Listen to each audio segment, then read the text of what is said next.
In the bitter winter of 1347, when the earth froze so hard it rang like iron under a man's boots, a family learned that survival sometimes demanded the impossible, that when beasts could no longer serve, it fell to human hands and backs to tear open the frozen ground. Good evening, dear traveler. Let me tell you a story that happened long ago, in a time when winters were colder and longer than we can imagine now, when a single failed harvest meant starvation, and when ordinary people discovered extraordinary strength within themselves. Settle into your blankets, let your breathing slow, and journey with me to a small village on the edge of a great forest, where the wind howled like wolves and hope flickered like a candle flame that refused to die. In the year of our Lord 1347, in a village called Thornbury that lay tucked between the dark Wealden Forest and the frozen river Medway in the county of Kent, there lived a man named Thomas Carpenter. He was 32 years old that winter, though the lines around his eyes and the silver threading through his dark beard made him appear older. Thomas stood of average height, but his shoulders were broad from years of working wood and soil, and his hands were large and capable, scarred from countless small injuries that came with a craftsman's life. He had clear gray eyes that his wife Eleanor often said could see straight through to a person's heart, and a quiet manner of speaking that made people lean in to hear him. Thomas had been born in Thornbury to a carpenter father and a weaver mother, both long dead now. His father from a falling beam when Thomas was 19, his mother from a fever 3 winters past. He had learned his father's trade well, and the village relied on him to repair wagon wheels, fashion handles for tools, build cradles for newborns and coffins for the dead. His workshop stood beside his cottage, a modest structure of wattle and daub with a thatched roof that he repaired himself each autumn. The smell of fresh-cut wood and pine sap clung to his clothes and hair, a scent his wife said she would know anywhere, even in total darkness. Eleanor was 29, a woman of surprising strength despite her small frame. She had been born Eleanor Thatcher in the neighboring village of Hadlow, the youngest daughter of a thatching family with 7 children. Her father had given her in marriage to Thomas 9 years earlier, pleased to have secured a match with a skilled tradesman who owned his own cottage and strip of farmland. Eleanor had dark brown hair that she kept covered beneath a linen wimple, warm brown eyes, and capable hands that never seemed to stop moving. She tended their small vegetable garden, kept chickens, preserved food for winter, spun wool, and helped Thomas in the workshop when he needed an extra pair of hands to hold a plank steady or hand him tools. She moved with quick efficiency, wasting no motion, and possessed a practical wisdom that Thomas had come to rely upon as much as his own judgment. They had 3 children. The eldest was William, who had just turned 8 that autumn. He was a serious boy with his father's gray eyes and his mother's dark hair, already showing an aptitude for working with his hands. Thomas had begun teaching him simple carpentry, and the boy could fashion a serviceable wooden spoon or simple joint. William was protective of his younger siblings, often herding them away from danger like a small shepherd, and he rarely complained even when his stomach was empty or his feet were cold. The middle child was Agnes, age 5, a bright-spirited girl with a ready laugh and an endless stream of questions about everything she saw. She had her mother's brown eyes and a dusting of freckles across her nose, and she loved to sing the simple songs Elena taught her as they worked. The youngest was little Edmund, barely 2 years old, still unsteady on his feet, with soft blonde curls and a sweet temperament that made even the gruffest villagers smile when they saw him. The family also shared their cottage and land with Thomas's younger brother, Simon, who was 26. Simon was taller than Thomas but leaner, with a restless energy that made him better suited to farming than the patient, detail-oriented work of carpentry. He had never married. There had been a girl once, the daughter of the village reeve, but she had died in childbirth at 16, and Simon had never looked at another woman with interest since. He lived in a small addition to the cottage that he and Thomas had built together, sharing meals with the family and working the farmland that had been their father's. Simon was good with animals, patient and gentle, and he had a gift for coaxing growth from even poor soil. The brothers worked well together, Thomas earning coin and trade goods through his carpentry while Simon provided grain, vegetables, and the keeping of their 2 oxen, Brindle and Star. The oxen were perhaps the family's most valuable possession after the cottage itself. Brindle was an older ox, 12 years old, steady and reliable though beginning to slow with age. His hide was a mottled brown and white, and he had patient dark eyes that seemed to understand everything asked of him. Star was younger, only 6, named for the white star-shaped marking on her forehead. She was stronger than Brindle, more spirited, occasionally stubborn, but a good worker when properly guided. Together, they pulled the heavy plow that turned the soil each spring and autumn, hauled the cart to market, and provided the muscle that human strength alone could never match. Simon treated them with great care, talking to them as he worked, ensuring they had adequate fodder even when it meant the family ate a bit less themselves. The autumn of 1347 had been strange and unsettling. The harvest had been poor, not catastrophically so, but noticeably worse than the previous year. The summer had been too wet, with weeks of rain that rotted grain in the fields and turned the pathways to sucking mud. What they did manage to harvest came in late, and much of it was damaged or of poor quality. Thomas and Simon had worked desperately to bring in what they could, knowing that every sheaf of grain, every basket of turnips and cabbages, might mean the difference between survival and starvation in the months ahead. Elena had preserved and stored everything she could manage, hanging onions and herbs from the rafters, packing root vegetables in sand, salting the pig they'd slaughtered in October with precious salt Thomas had traded for. But it was not just their family that faced a difficult winter. The whole village had suffered from the poor harvest, and there were dark rumors traveling along the roads from London and the southern ports.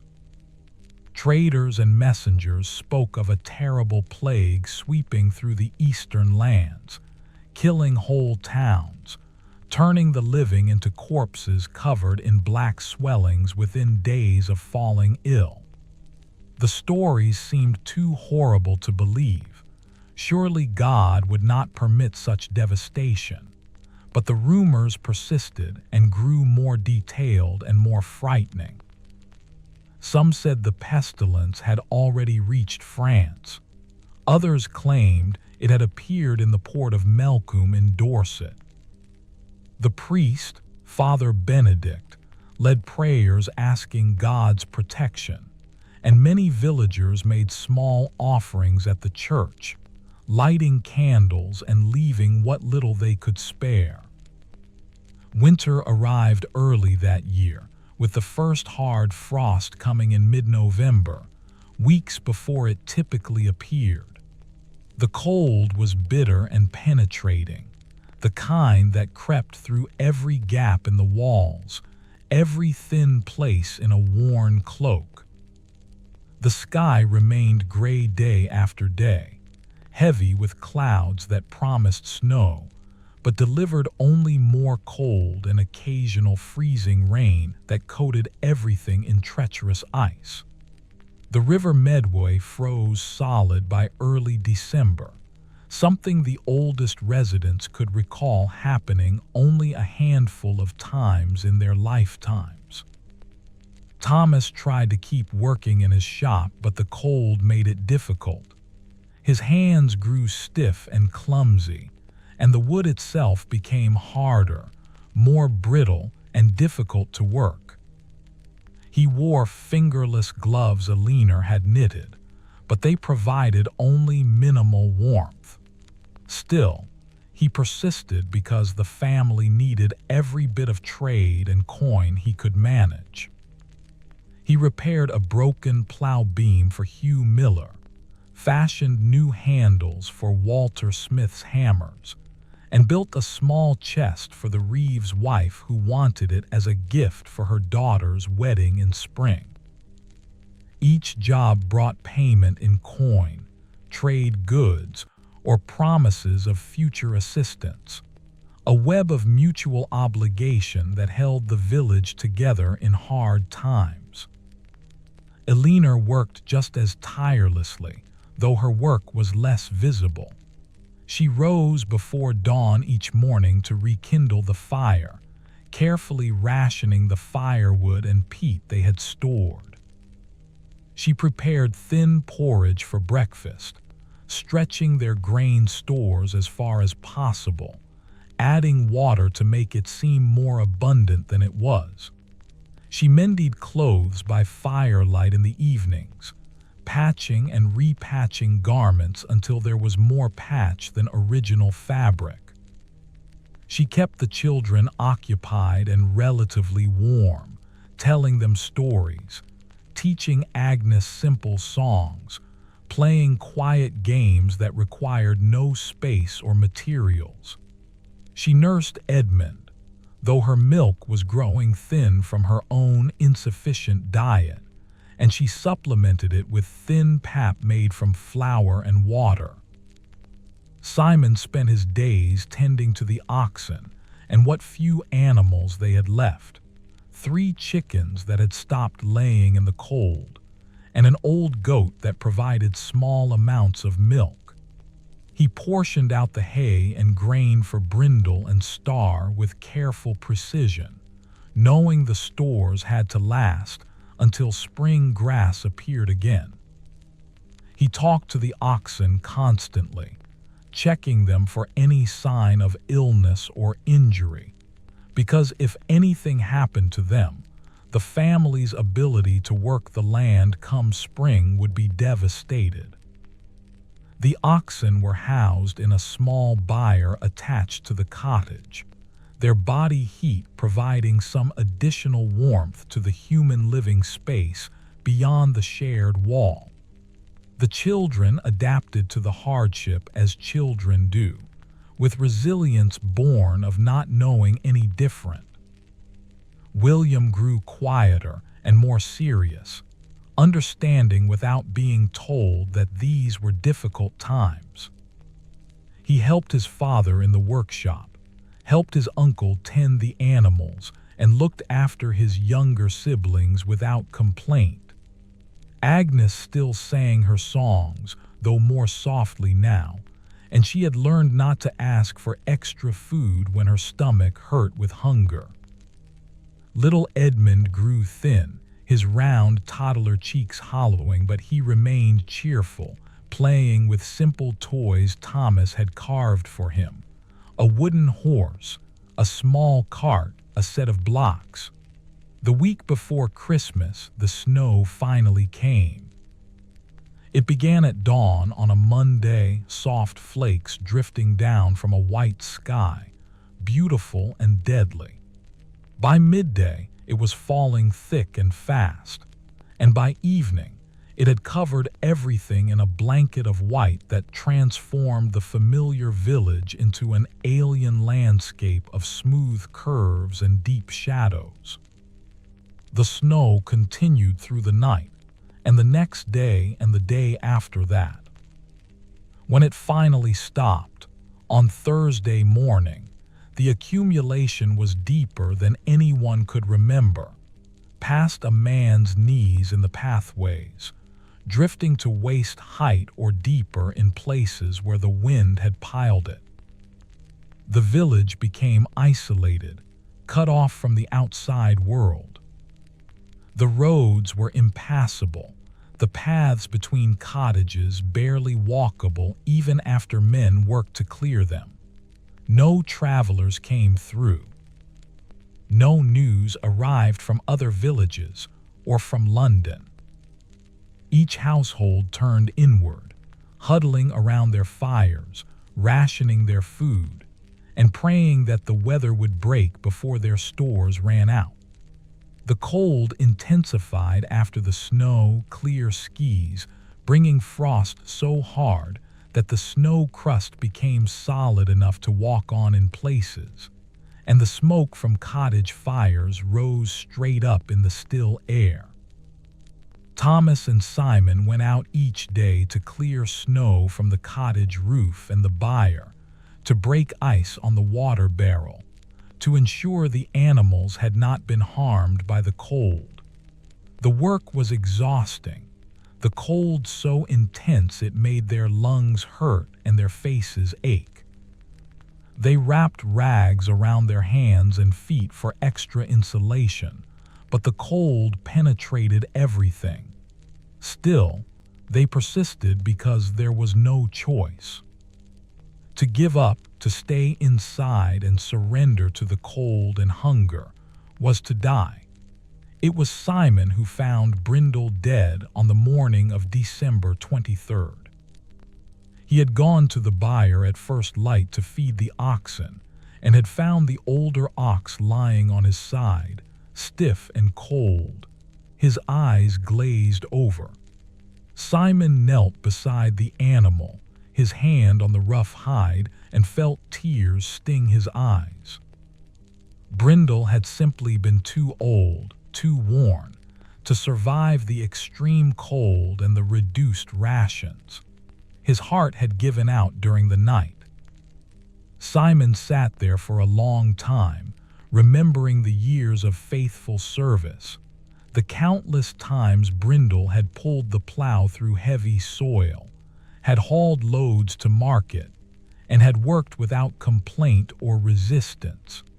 He whispered a kind of prayer, thanking the ox for his service, asking God to be merciful to the simple creatures that served mankind.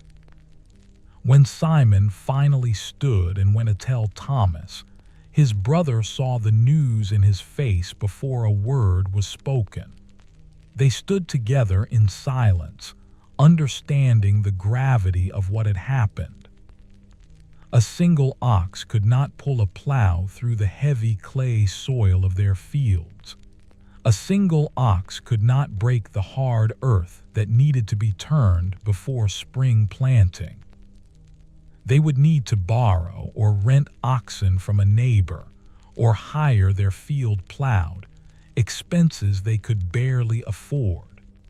Or they would need to sell star and hire both oxen from someone else, losing their independence and becoming even more vulnerable. But there was no time to dwell on future problems. The immediate question was what to do with Brindle's body. They could not leave it in the byre, Star was already agitated by the smell of death, and the body would begin to decay even in the cold, eventually. They needed to butcher it to salvage what meat they could. Ox meat was tough and poor compared to younger animals, but it was still meat, still protein and fat that could help the family survive the winter. Thomas and Simon worked together in the bitter cold, dragging Brindle's body outside, butchering it with knives and saws.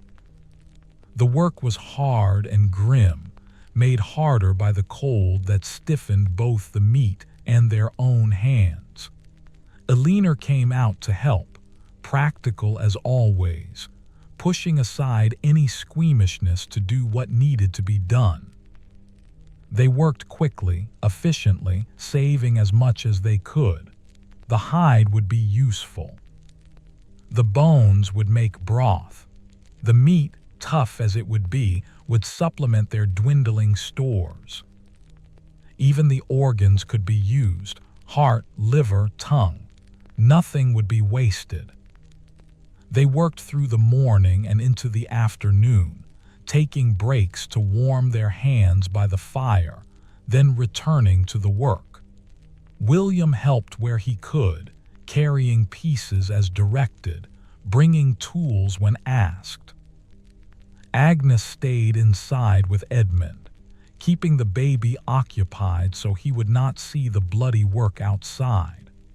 By evening, they had finished, the usable portions stored in the cold outbuilding where they would remain frozen until needed, the parts they could not use buried in the snow behind the cottage.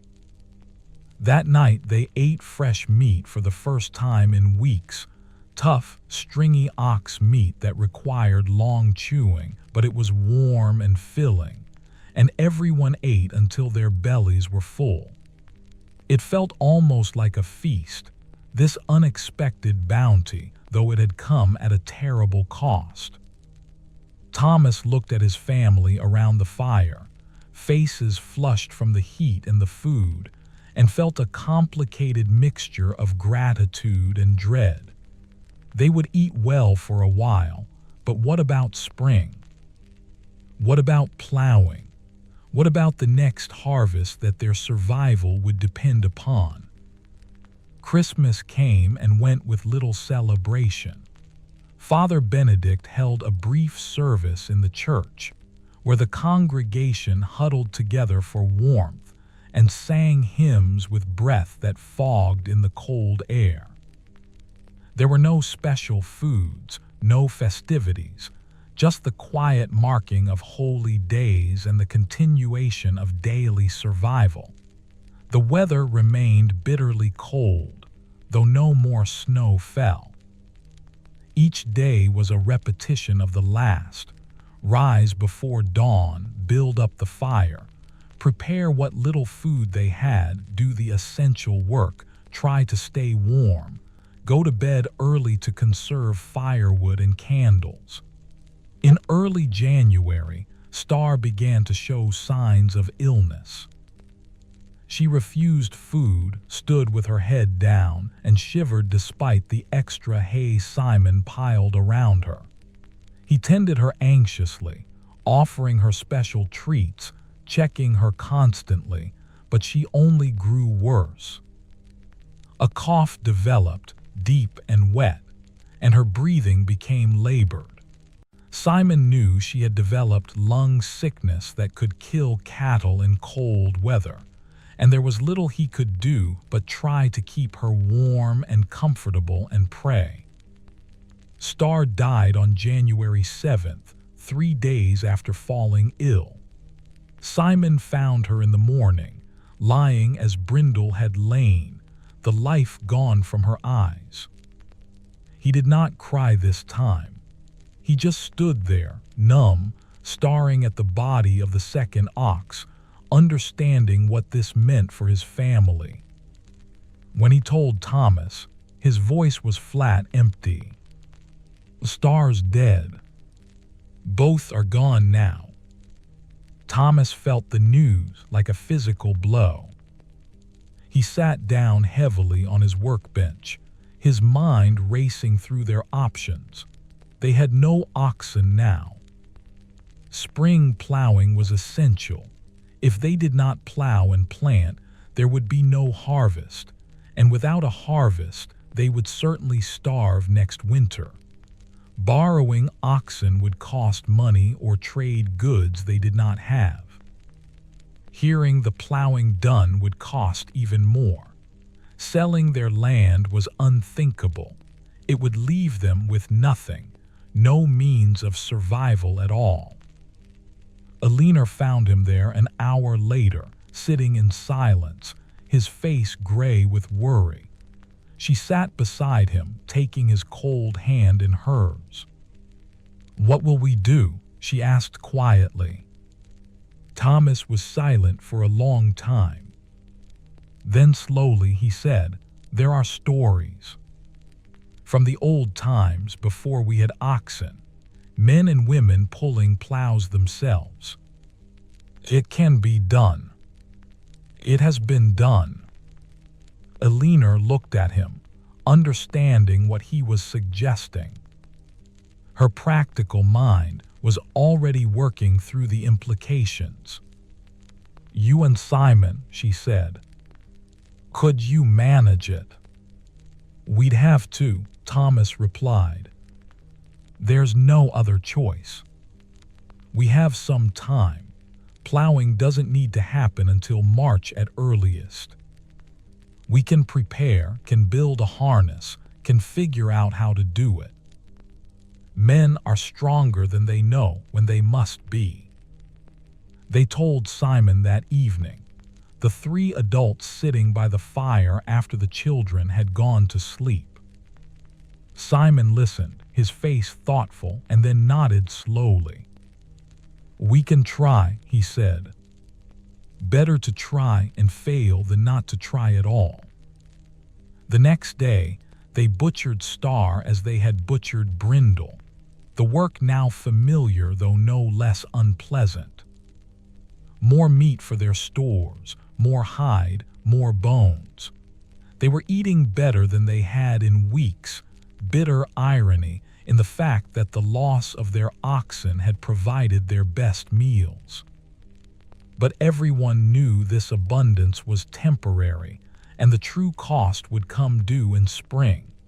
Thomas began planning. He had the heavy plow, built to be pulled by oxen, and he would need to adapt it somehow to be pulled by human strength. He would need to build a harness that could be worn by men without causing injury. He would need to figure out how much weight two men could pull, whether they would need to use a lighter plow, how many passes would be required to break the soil adequately. He spent hours in his workshop, sketching designs by firelight, thinking through problems, trying to imagine solutions. Simon thought about the land itself. Their holdings consisted of 3 strips scattered in different locations in the village's open fields, as was common, totaling about 15 acres. The soil was heavy clay, difficult to work even with strong oxen. How would he and Thomas manage it? Would they have to leave some land unplowed, planting only what they could manage? Every acre not planted was a harvest not reaped, but could they physically manage to plow all 15 acres by human power? Alina thought about food. The ox meat would last another month, maybe a bit more if they were careful. But they would need strength for the plowing, would need to eat better than they had been eating, would need energy for the tremendous physical effort Thomas and Simon would have to sustain. How could she balance the need to ration their remaining stores against the need to keep the men strong enough to do the impossible work that lay ahead? She thought about wild foods, Nettles and sorrel and other greens would be among the first plants to appear in spring. She could forage to supplement their diet. There were catfish in the river if the ice ever broke. Anything she could find or catch would help. William overheard his parents talking one night and asked his father directly, "Are you going to pull the plow like an ox?" Thomas hesitated, then nodded. The boy thought about this solemnly, then said, "I can help. I'm strong enough to help pull." Thomas felt his throat tighten with emotion at his son's brave offer, but he shook his head. "You'll help in other ways. You'll bring us water, help your uncle guide the plow, take care of your mother and the little ones while we work. That will be enough." The weeks of deep winter dragged on, each day a struggle against cold and hunger, and the darkness that came so early each afternoon. The village remained isolated, cut off, each household focused on its own survival.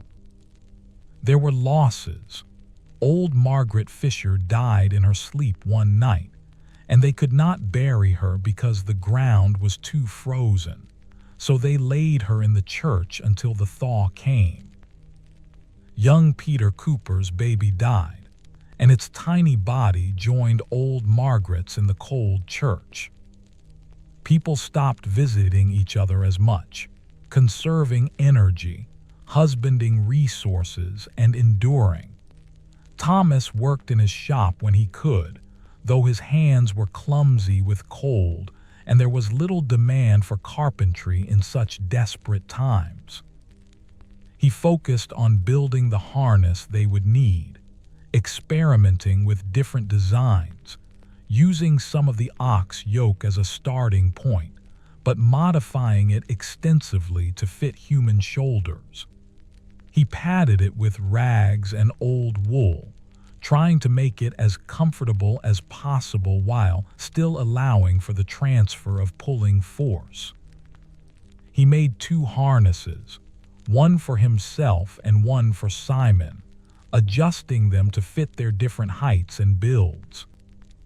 He also worked on the plow itself, examining every part, tightening joints, sharpening the iron plowshare as best he could, trying to reduce weight wherever possible without compromising the plow's ability to cut and turn the heavy soil.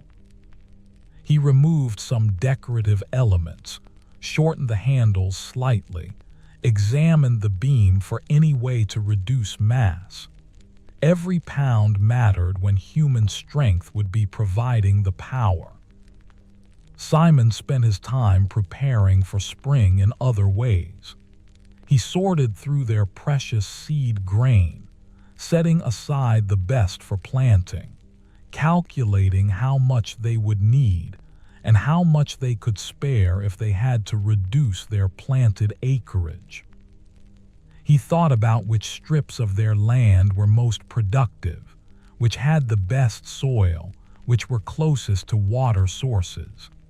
If they could only manage to plow and plant some of their holdings, which should they choose? He made lists, thought through options, and tried to plan for various possibilities. Alina continued managing the household, stretching their food as far as it would go, keeping the children warm and occupied, maintaining the daily routines that gave structure to their lives. She told stories in the evenings, long rambling tales she half remembered from her childhood, making up new parts when her memory failed. She taught Agnes to spin wool using a simple drop spindle, giving the girl a task that kept her hands busy and produced something useful. She played simple games with Edmund, teaching him words, making him laugh with silly faces and songs. In late January, a thaw came, not enough to end winter, but enough to give a brief respite from the most bitter cold. The snow began to melt. The ice on the river cracked and groaned, and water dripped from the eaves. People emerged from their cottages, blinking in the weak sunlight, assessing damage, checking on neighbors. There had been losses: 3 dead in the village, several families reduced to desperate straits, livestock lost. But most had survived, and there was a grim satisfaction in that. They had endured, and they would continue to endure. Father Benedict called the village together for a special service of thanksgiving and prayer. The church was full, people packed together, grateful for the shared warmth of bodies and the comfort of community. The priest was a thin man, made thinner by the winter, but his voice was strong as he reminded them that God tested his people but also sustained them. He spoke of Job's sufferings and David's trials, of the Israelites wandering in the desert, of Jesus fasting in the wilderness. Suffering, he said, was part of the human condition, but so was hope, so was faith. So was the strength God provided to those who endured. After the service, people lingered outside, talking in the thin sunlight, sharing information and concerns. Hugh Miller mentioned that the winter had been hard on everyone's plow animals. He had lost 1 ox himself, and knew of others who had lost horses or oxen. Walter Smith wondered aloud how the spring plowing would get done with so many animals lost. The reeve, a stern man named Geoffrey, said grimly that they would manage somehow, as they always had, and that those who could not plow their own lands would have to make arrangements to hire it or borrow animals. Thomas and Simon said nothing about their own plans. There was no point in discussing it yet, no advantage to be gained from revealing their intentions. When spring came, they would do what they had to do, and the village would see it then. For now, they kept their counsel and their plans to themselves. The thaw lasted 5 days, then the cold returned, though not quite as intense as before. February arrived, the days growing slowly longer, the light returning bit by bit. The village settled into the final stretch of winter, that long waiting time when stores ran low and spring seemed impossibly far away. The ox meat was gone, eaten slowly over the past weeks. The grain was running low. Eleanor made thinner and thinner porridge, stretching it with extra water, adding dried herbs to give some flavor. The chickens still were not laying. The goats' milk production had nearly stopped. They were hungry now, truly hungry all the time. Not starving, not yet, but genuinely food insecure, never quite satisfied, always aware of the emptiness in their bellies. The children grew thin, their faces pinched, though Eleanor did her best to give them larger portions at the expense of her own. Thomas and Simon needed strength for the work ahead, so they ate what they could, though never enough. Everyone moved more slowly, conserving energy, staying close to the fire. In early March, the weather finally began to change. The days grew warmer, the sun stronger. The snow melted in earnest, turning the village into a morass of mud.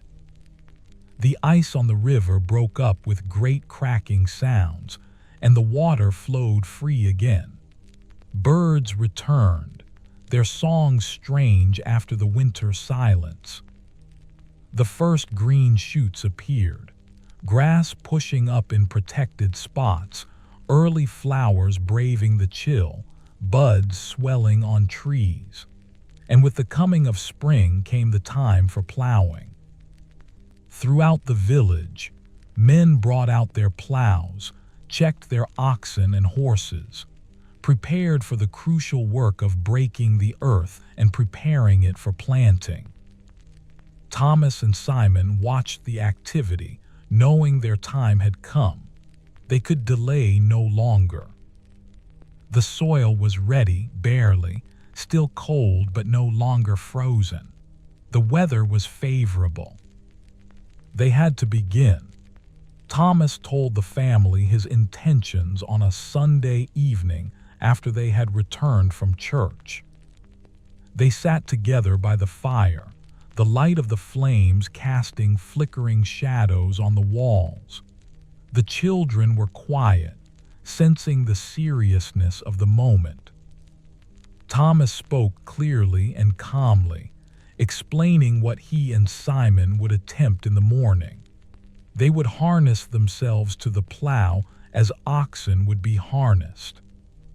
They would pull it through the soil, breaking the earth, turning it, preparing it for planting. It would be hard work, perhaps the hardest work they had ever done, but it could be accomplished. It had to be accomplished. William listened with wide eyes, his young face solemn. Agnes fidgeted but stayed quiet, not fully understanding but sensing this was important. Edmund played with his wooden horse, oblivious. Eleanor sat with her hands folded in her lap, her face composed, though Thomas could see the worry in her eyes. When he finished speaking, she nodded once, firmly. "Then we will do what we must," she said simply. "I will have food ready for you, and water. William will help where he can. We will manage." Simon added, "We'll start with the strip in the south field, the one closest to the river. The soil there is a bit lighter than the others, less clay. If we can manage that one, we'll know we can manage the others." He had thought this through carefully, planned it out in his mind over the past weeks. Starting with the easiest field made sense.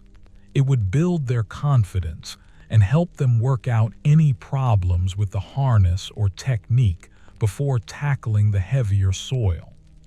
That night, Thomas lay awake long after Eleanor had fallen asleep beside him. He thought about the day ahead, about the unknown that awaited them. He had worked hard all his life. Carpentry required strength and endurance, and he was no stranger to physical labor. But this was different.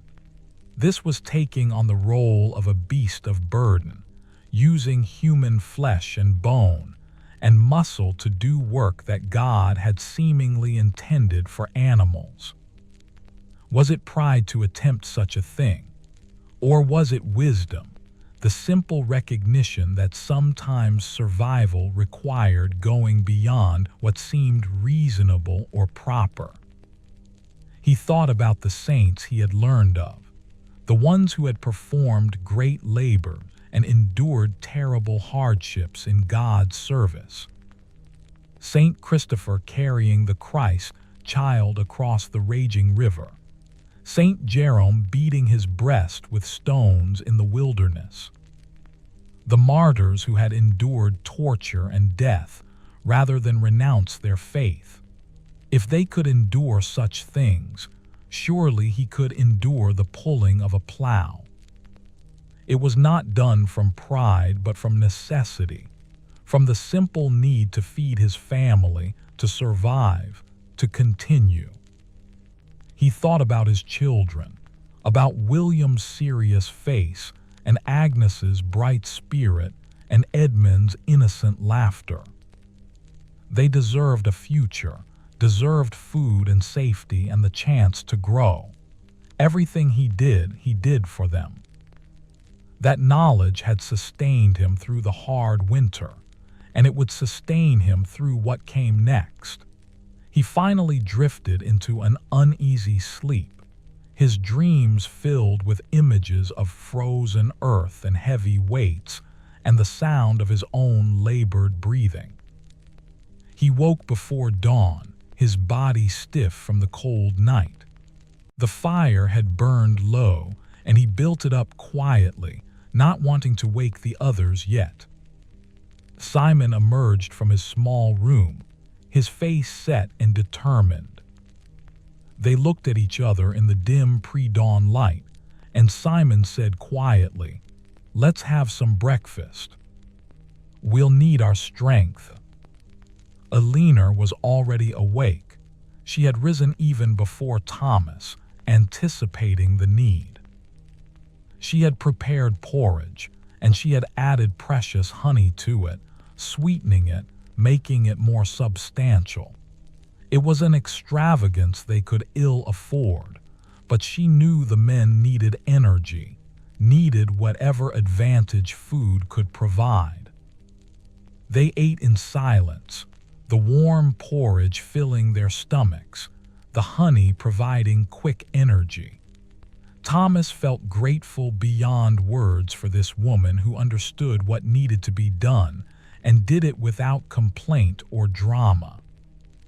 When they had finished eating, Thomas and Simon put on their warmest clothes, layers that would protect them from the morning chill but would not restrict movement.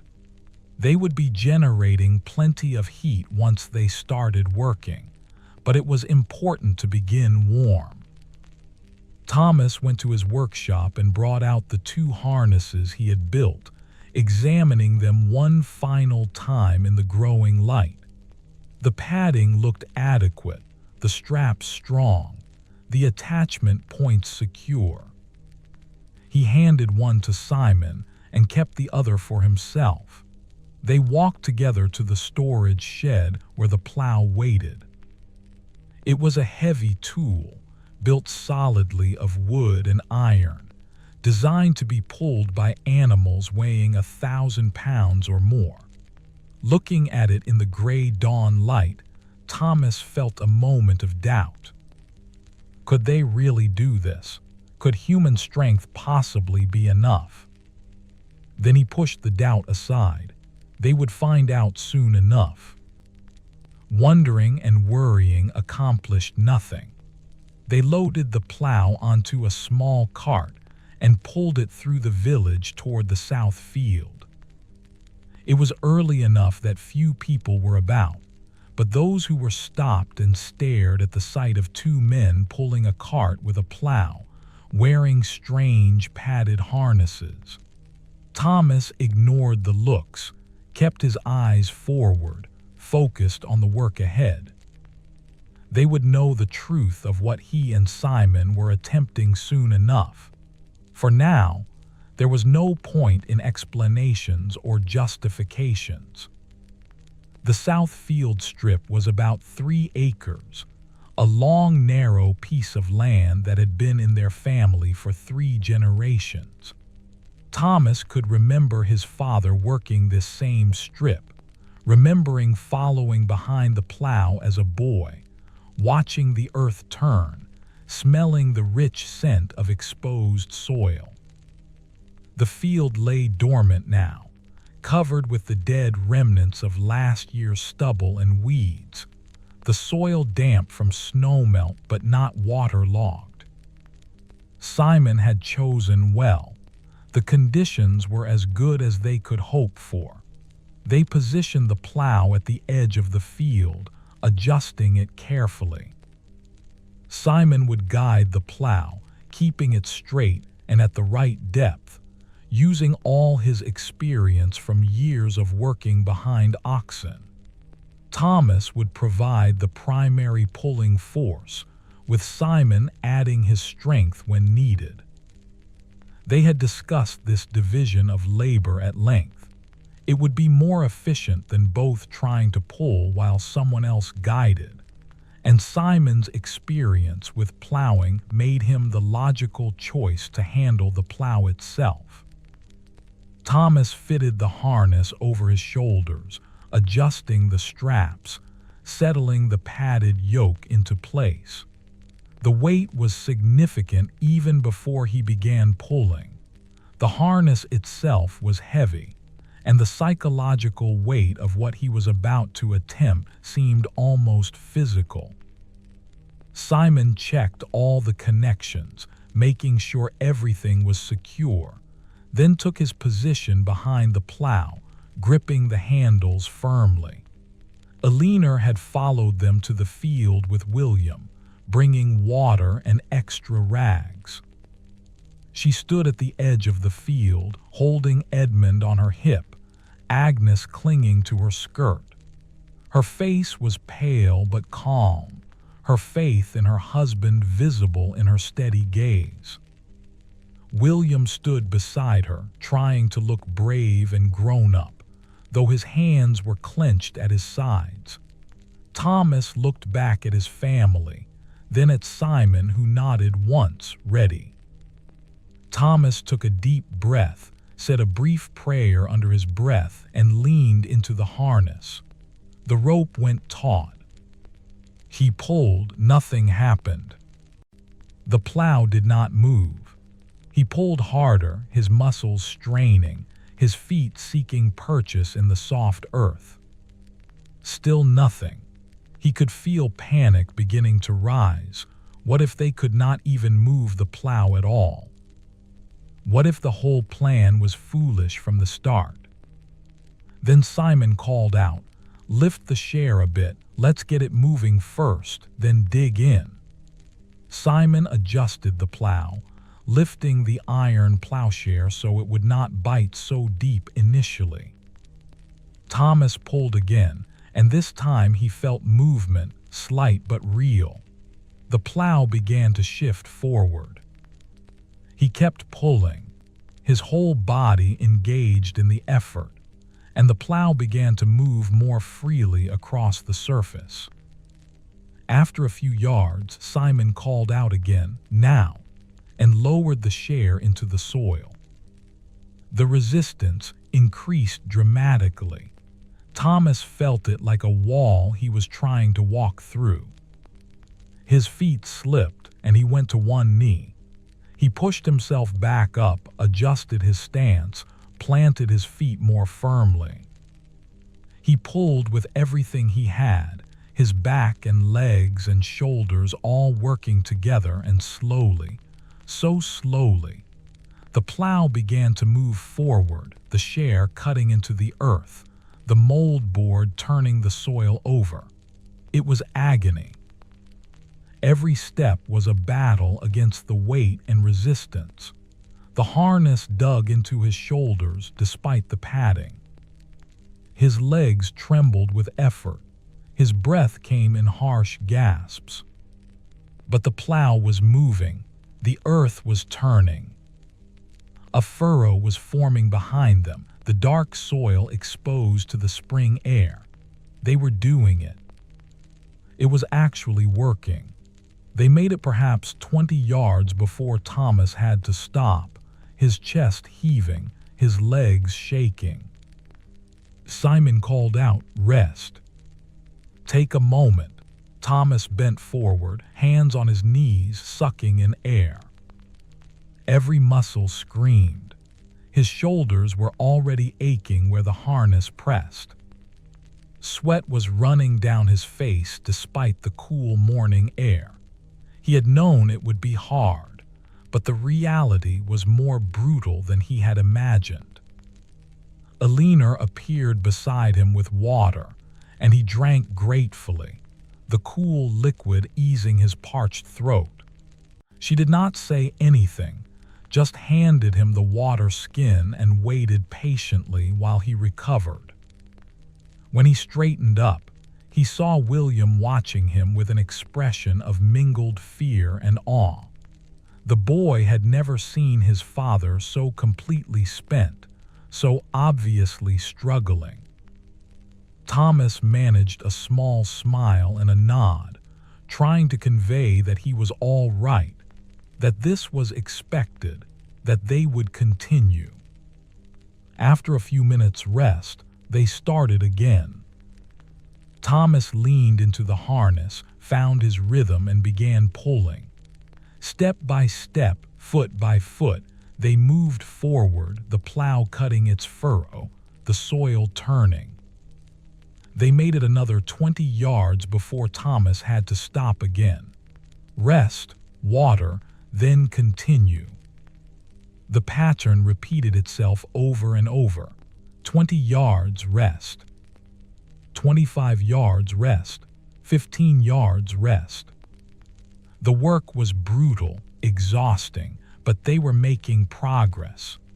By mid-morning, they had completed one length of the field, the first furrow running the full distance from one end to the other. Thomas stood looking at it, this single line of turned earth that had cost him so much effort. In the old days, with Brindle and Star, he and Simon could have plowed this entire strip in a day, maybe less. Now one furrow had taken them hours. At this rate, the 3 acres would take weeks. And they had 12 more acres after this in the other strips. But there was no point in such calculations. They would do what they could do, at whatever pace they could manage. Thomas turned the plow around for the return journey, and they began again. This time he noticed something.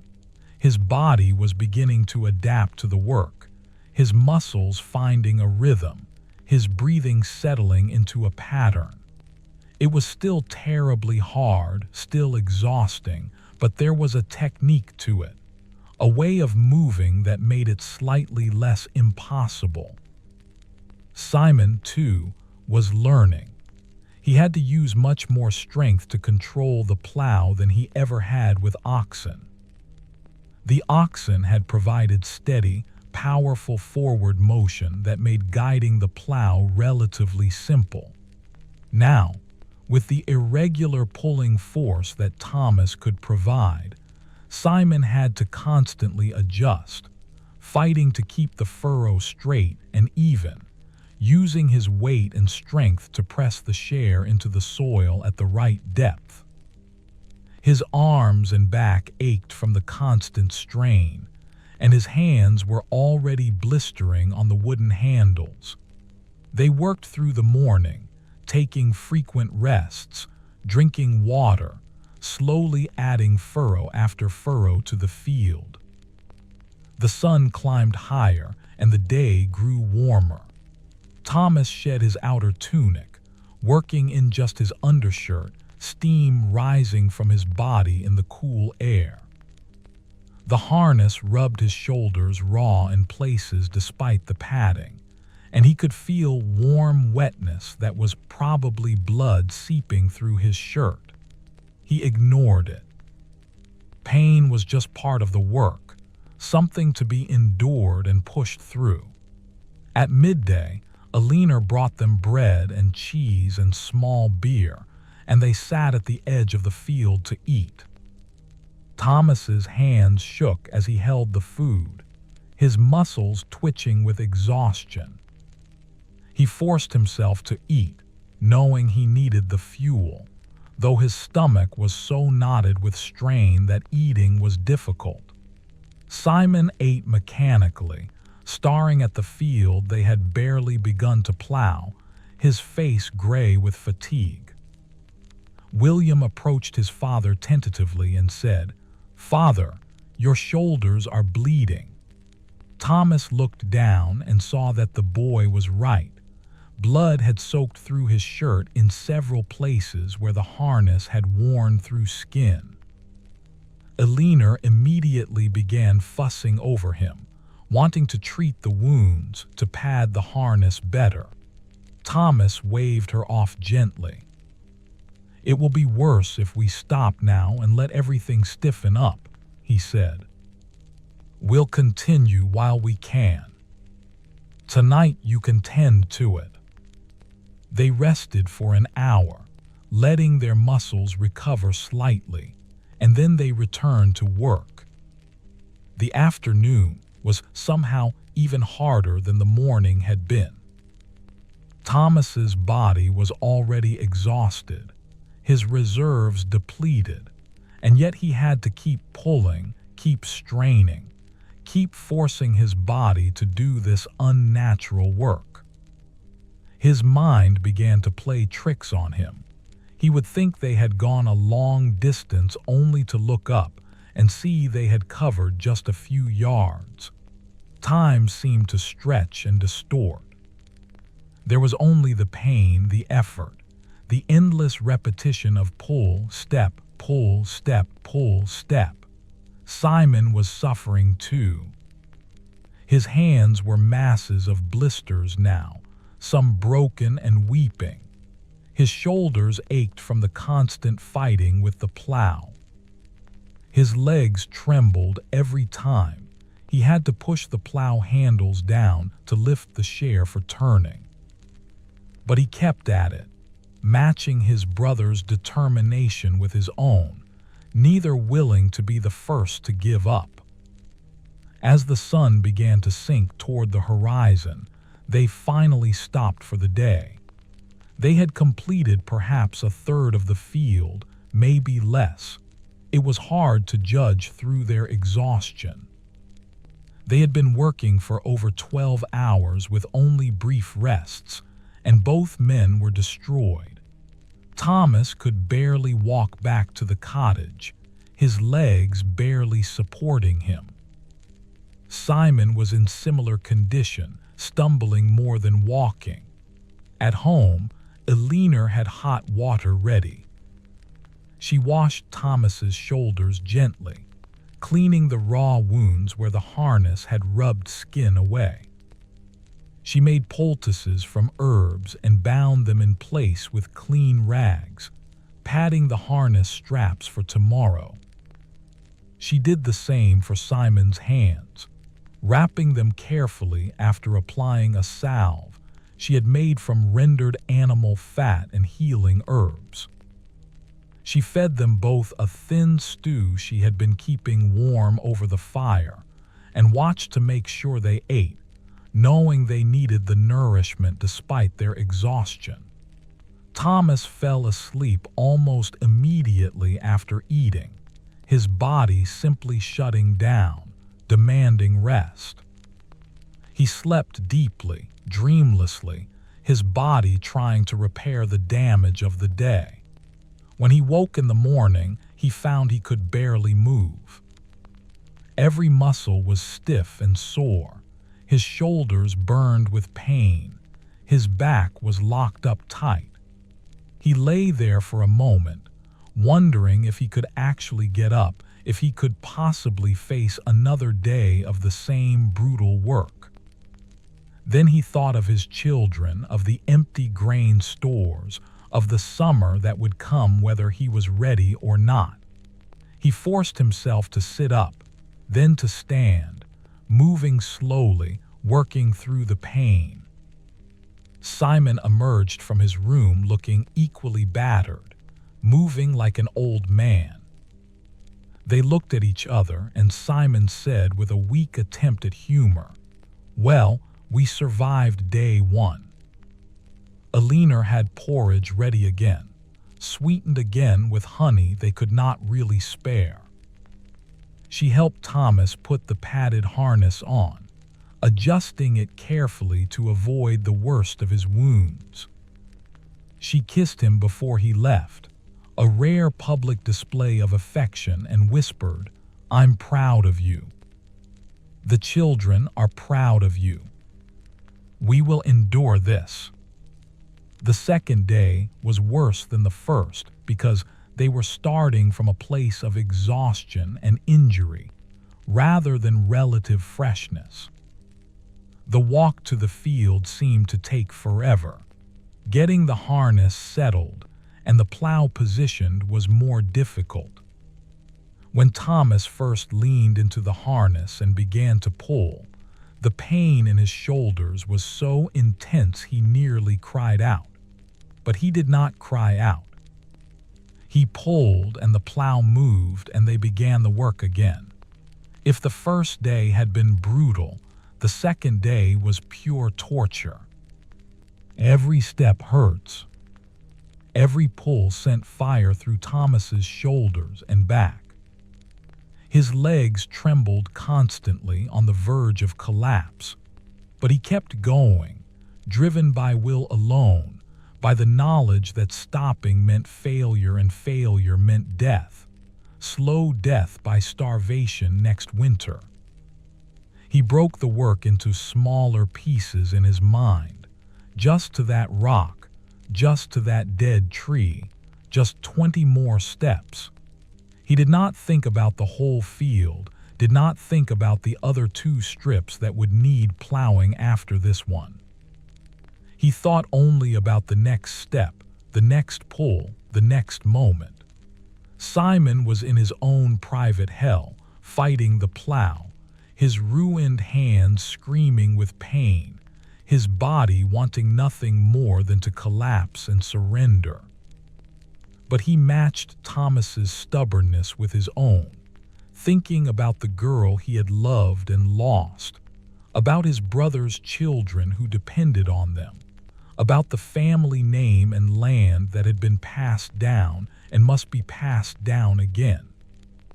He would not be the one to break, would not be the one to fail. They worked through the second day with grim determination, taking more frequent rests because they had to, because their bodies simply gave out more quickly. Elena stayed with them the whole day, bringing water, offering food, wiping Thomas's face with a cool cloth, speaking quiet words of encouragement. William helped however he could, running errands, clearing stones from their path, keeping Agnes and Edmund occupied so they would not get in the way or get hurt. By evening of the second day, they had completed half the field, maybe a bit more. The progress was agonizingly slow, but it was progress. They had proven that it could be done, that human strength could pull a plow if the will was strong enough. They stumbled home again, accepted Eleanor's ministrations again, ate and slept again. The third day followed the same pattern, and the fourth, and the fifth. Each morning was an act of will, forcing broken bodies to rise and return to the field. Each day was an exercise in endurance, in pushing past limits that seemed absolute. Thomas developed a sort of trance state while pulling, his mind detaching from his body, thinking about nothing, just existing in the moment of effort.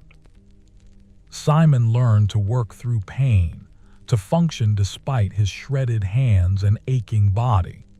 On the 6th day, they completed the south field strip. The last furrow was turned, the full 3 acres plowed. They stood at the edge of the field, looking at what they had accomplished, and felt a fierce pride despite their exhaustion. The field was not as perfectly plowed as it would have been with oxen. Some furrows were uneven, some areas less thoroughly worked than others, but it was plowed. It could be planted. They had done the impossible. The village had taken notice. Other farmers had seen them working and had stopped to watch in amazement and disbelief. Word spread quickly. Thomas Carpenter and his brother were pulling their own plow, working like beasts of burden, doing what no one thought could be done. Reactions were mixed. Some thought it admirable, a sign of determination and resourcefulness. Others thought it degrading, unnatural, a sign of how desperate times had become.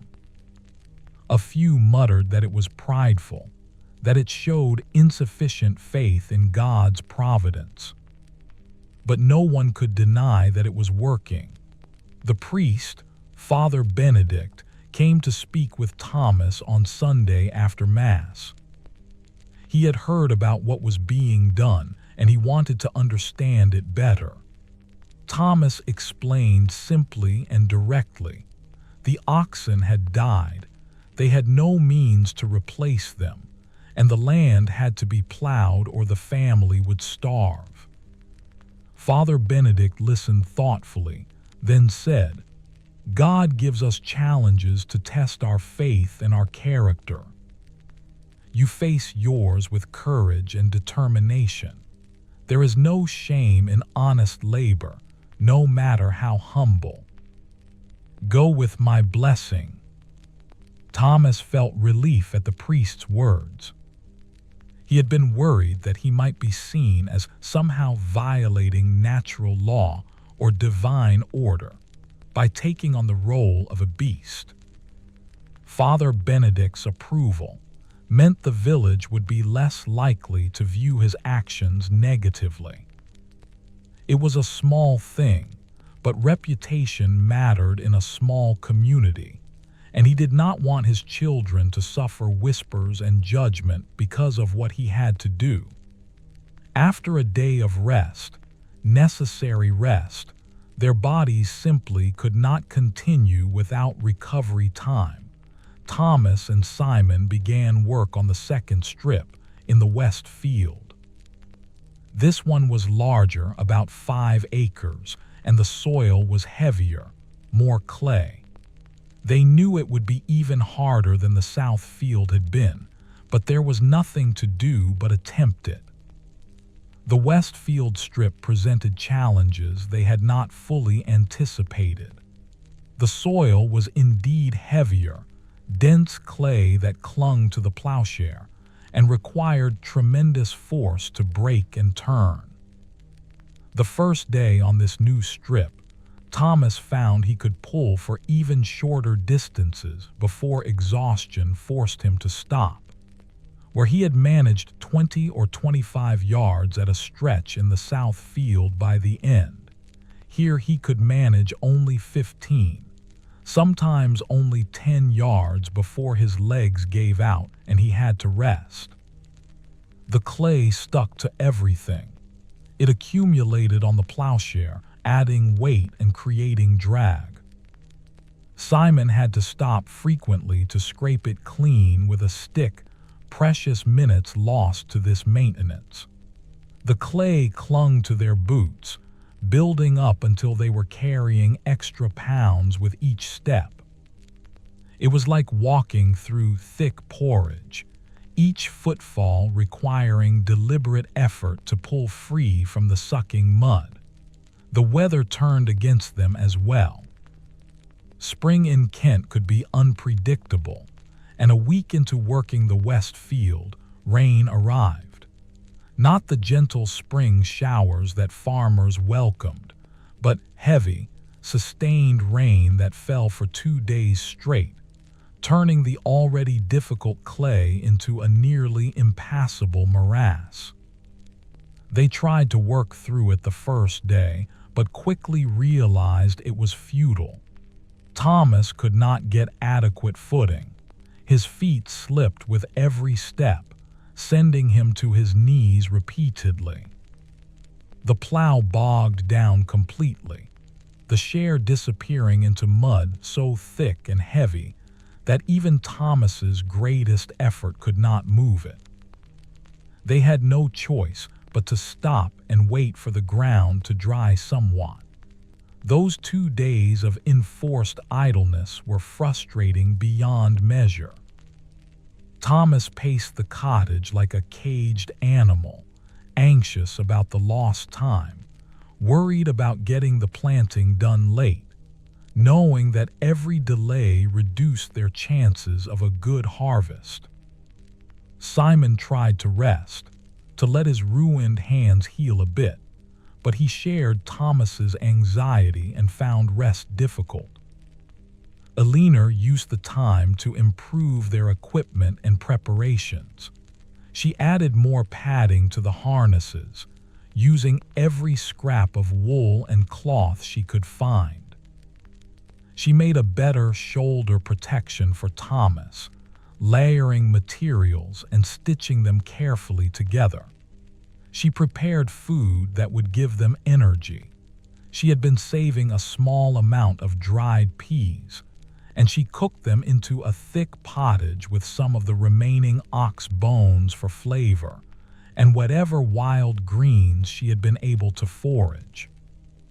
The children helped as they could, William assisting his mother with serious concentration, Agnes singing softly to Edmund, keeping the toddler entertained. When the rain finally stopped and they could return to work, they found the field had been transformed.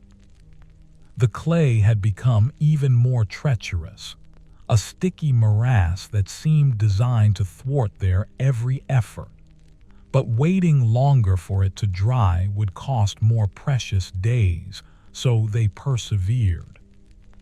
Thomas discovered that short, choppy steps worked better than trying to take normal strides. He developed a kind of shuffling gait, never lifting his feet high, always maintaining contact with the ground to avoid the dangerous slipping. Simon found that keeping the plowshare very clean made a noticeable difference in how hard Thomas had to pull. He became obsessive about scraping it clean every few yards, developing a quick technique that minimized stopping time. He also discovered that angling the plow very slightly allowed it to cut through the clay more efficiently, though it required more strength on his part to maintain the angle. They were learning, adapting, finding ways to work with the terrible conditions rather than simply fighting against them. But the learning came at a cost. Thomas's shoulders, which had been slowly healing during the work in the south field, broke open again. New raw spots appeared where the adjusted harness pressed differently. His hands developed deep cracks from constant exposure to wet clay, and the cracks became painful splits that bled and made gripping anything difficult. Simon's hands, which had been slowly toughening, seemed to get worse rather than better in the wet conditions. The blisters did not heal properly in the constant damp, and new ones formed. His fingernails were loose and painful, and one of them came off completely one day, leaving an oozing, intensely painful wound that made holding the plow handles agony. But he wrapped the finger as best he could and continued working. The days blurred together into a repetitive nightmare of mud and pain and exhaustion. They rose before dawn, worked until dark, returned to the cottage barely able to walk, ate whatever Alina provided, and collapsed into sleep. Thomas dreamed of pulling, of endless fields stretching before him, of the terrible weight of the harness, of his feet slipping in infinite mud. He would wake from these dreams to find they were not dreams at all. He was indeed pulling. It was indeed endless. The weight was indeed terrible. William watched his father with growing concern. The boy had never seen Thomas like this, utterly spent, moving mechanically, his face gaunt and lined with pain. One evening, William asked his mother quietly, "Will father be all right?" He looks like old Gregory looked before he died." Alina felt her heart clench at the observation, but she kept her voice steady as she replied, "Your father is strong, and he's doing what needs to be done. We must have faith and support him however we can." But privately, Alina shared William's concern. Thomas was losing weight he could not afford to lose. burning through his body's reserves faster than she could replenish them with their meager food supplies. His eyes had a hollow look, and she noticed his hands shaking even when he was at rest. She worried about his shoulders, which despite her best efforts were not healing, just developing a kind of thick scabbing that broke open each day and bled anew. She worried about infection, about his body simply giving out, about pushing human flesh beyond what it was meant to endure. She tried to talk to him one night, to suggest that perhaps they could leave some of the land unplowed, focusing only on what they absolutely needed. Thomas listened, then shook his head. "We need every bit of harvest we can get," he said quietly. "Last year's harvest was poor even with all our land planted. If we plant less, we harvest less. If we harvest less, we starve. It's that simple." His logic was irrefutable, and Alina said no more, just held him gently, careful of his wounded shoulders, and prayed silently for strength for both of them. The West Field took 3 weeks to complete. 3 weeks of brutal, grinding labor that tested them in ways they had never been tested before. When they finally turned the last furrow, when Simon lifted the plowshare for the final time and Thomas stopped pulling, they both simply sat down in the mud where they stood, too exhausted to even walk to the edge of the field. They sat there for a long time, not speaking, just breathing, their bodies trembling with the aftermath of sustained extreme exertion. Alina found them there and brought them water and bread. She sat with them in the mud, not caring about her skirts, and said softly, "You've done something remarkable. Something most men could not do." Thomas looked at her, and she saw tears in his eyes, the first time she had seen him cry since his mother's death. "I don't feel remarkable," he said hoarsely. "I feel broken." Alina took his hand, careful of the cracks and calluses. "Broken things can heal," she said. "And you're not done breaking yet.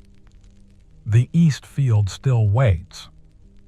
They took 3 days to rest before beginning the East Field. 3 days during which Thomas mostly slept, his body demanding the rest it had been denied. Alina kept the children quiet, fed Thomas and Simon as much as they could eat, tended their wounds, and let them recover. Simon spent time walking around, keeping his muscles from stiffening completely, checking on their remaining animals, preparing seeds for planting. The south field was dry enough now that Alina and William could begin planting it, getting seed into the ground while Thomas and Simon rested. Planting was normally a family affair, everyone working together to get seeds into the prepared soil as quickly as possible. Alina scattered the precious seed grain in the ancient manner, walking the furrows, reaching into her basket and casting the seeds in careful handfuls, trying to ensure even distribution. William followed behind with a rake, covering the seeds with soil to protect them from birds and weather. Agnes helped fill the seed basket, her small hands scooping grain and feeling important. Even little Edmund participated in his way, toddling along behind, his presence a reminder of why they did all of this. The work was peaceful compared to the plowing, almost meditative. Alina found herself praying as she walked and scattered, asking God to bless the seeds, to send gentle rain and warm sun, to grant them a good harvest. She thought about the cycle of seasons, about the faith required to plant seeds in the expectation of future abundance. It was an act of hope, of trust in the natural order, of belief that their labor would be rewarded. She wondered if Thomas and Simon felt that same hope when they pulled the plow, or if for them it was simply grim determination and will. The east field strip was the smallest of their holdings, only 4 acres, but the location presented its own difficulties. It lay on a slight slope, which meant pulling uphill on half the passes, and the constant threat of the plow running away downhill on the return passes. Thomas studied the field carefully before they began, thinking through the best approach. They decided to plow across the slope rather than up and down it, which would make the pulling more consistent, though it would require more careful control of the plow to prevent it from sliding sideways. On the first day back at work, Thomas discovered his body had stiffened during the rest period. Muscles that had become accustomed to the brutal work had tightened up, and the first few hours were excruciating as he forced them to loosen and stretch again. It was like starting over, except worse because now he was working with a body that was already damaged and exhausted.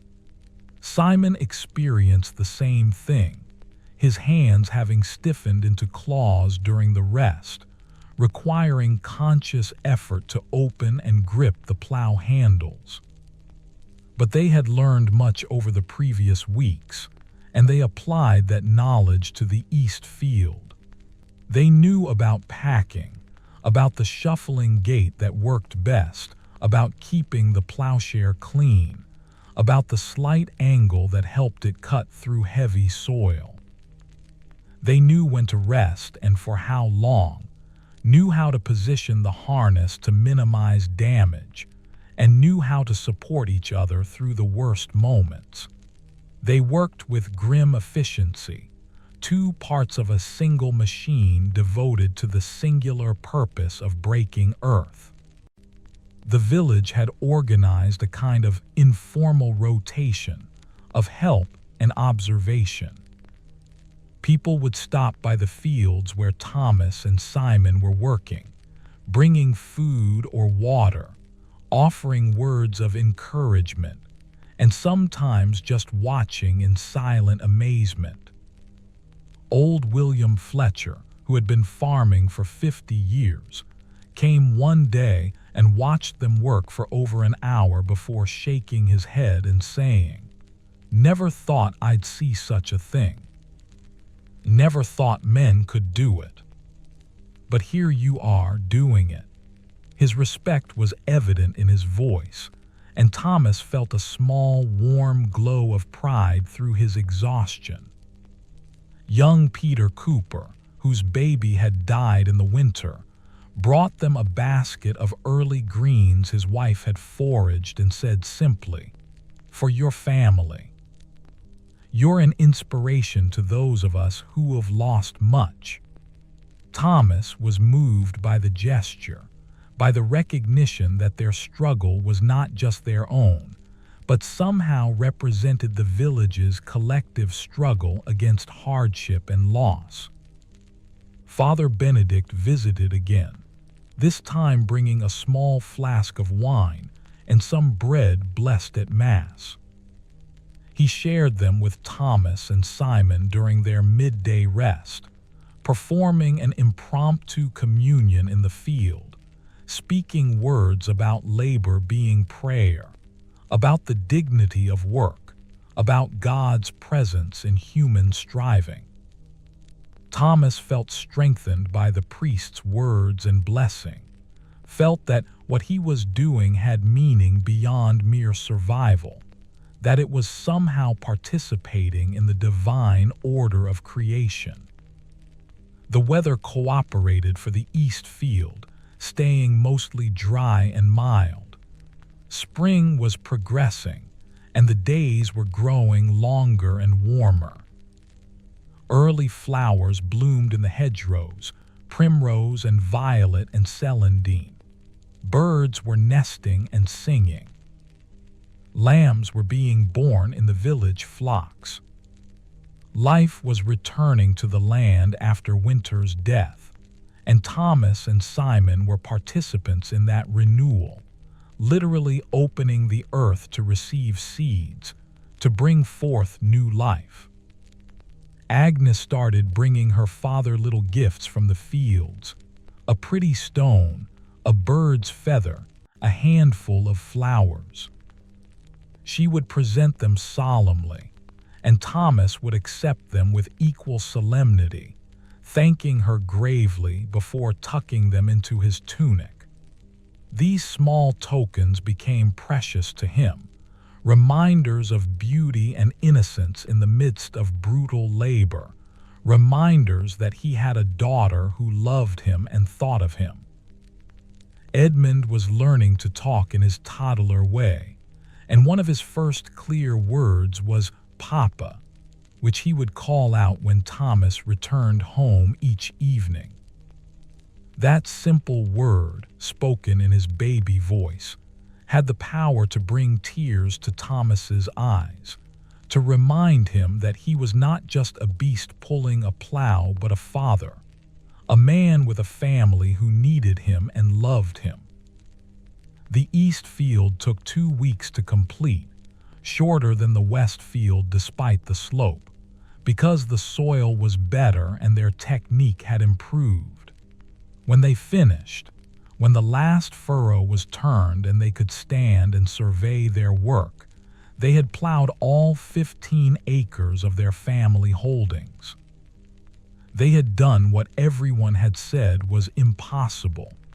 They had pulled the plow themselves and prepared their land for planting. That evening, Alina prepared a special meal.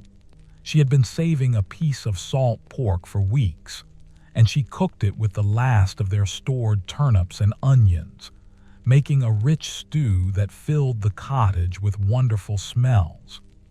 She served it with bread she had baked from their dwindling flour stores, and there was enough that everyone ate until they were satisfied, a rare experience these days. After the meal, Thomas held little Edmund on his lap while Alina told stories, William and Agnes sitting close, the family together in the firelight. Thomas looked around at these faces he loved more than his own life, and felt a deep sense of accomplishment. He had provided for them. He had done what needed to be done. His body was broken. His shoulders would probably bear scars for the rest of his life. His hands would never be quite the same. But the fields were plowed. The seeds would be planted. There would be a harvest, God willing, and his family would survive another year. Simon, sitting in the corner with a cup of weak beer, looked equally satisfied. He had worked alongside his brother, had contributed his strength and skill, and had helped save the family that had taken him in after his loss years ago. He thought about the girl he had loved, dead these 10 years now, and felt that somehow she would have been proud of what he had done, proud of his strength and determination. He raised his cup in a silent toast to her memory and to the future that was now possible because of what he and Thomas had accomplished. The next days were devoted to planting the remaining fields. It was a family effort. Everyone who could walk and carry seed participated. Alina and William did the bulk of the work, but Thomas and Simon helped when they could, moving slowly, their bodies still recovering. Agnes scattered seeds in her section, taking the responsibility seriously, concentrating hard on distributing them evenly as her mother had taught her. Even Edmund helped by not wandering off and getting into trouble, a contribution recognized and praised by everyone. Planting had its own rhythm, different from the brutal assault of plowing. It was gentler work, repetitive but not destructive, an act of creation rather than destruction. Alina found peace in the ancient motion of reaching into the basket, grasping seeds, casting them forth. She felt connected to every woman who had ever planted seeds, every mother who had worked to feed her family, every person who had ever trusted in the earth's abundance. The seeds went into the ground, oats and barley, the staple grains that would provide flour for bread and brewing for beer, peas and beans that would provide protein through the summer and could be dried for winter. In the vegetable plot near the cottage, they planted onions and leeks, cabbages and turnips, herbs for cooking and healing.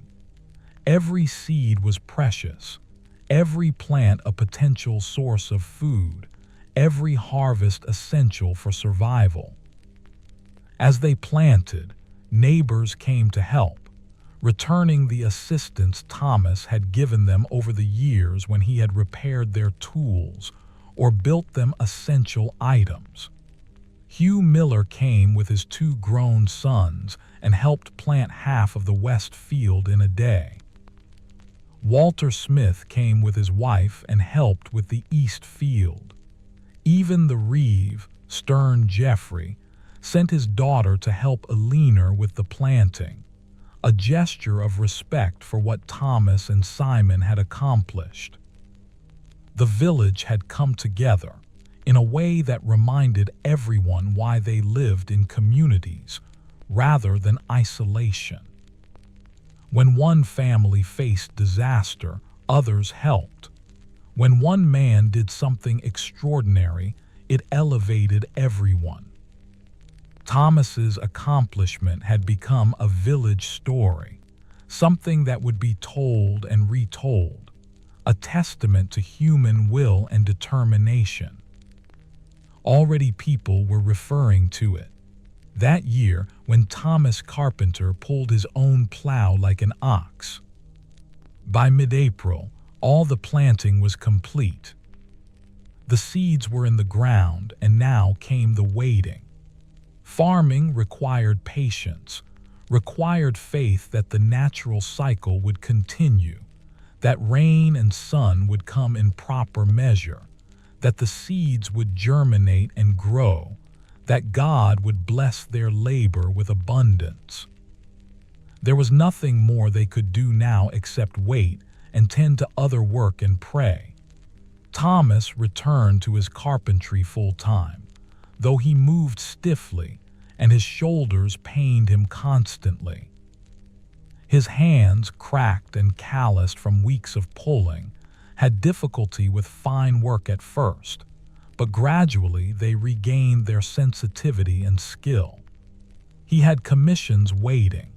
The reeve wanted new shutters for his windows. The miller needed repairs to his grain chute. Several families needed tools repaired or replaced. The work was a relief after the brutal physical labor of plowing, though Thomas found he missed the clarity of purpose, the simple directness of pulling a plow. Carpentry required thought and precision and problem-solving, engaging his mind in ways that plowing had not.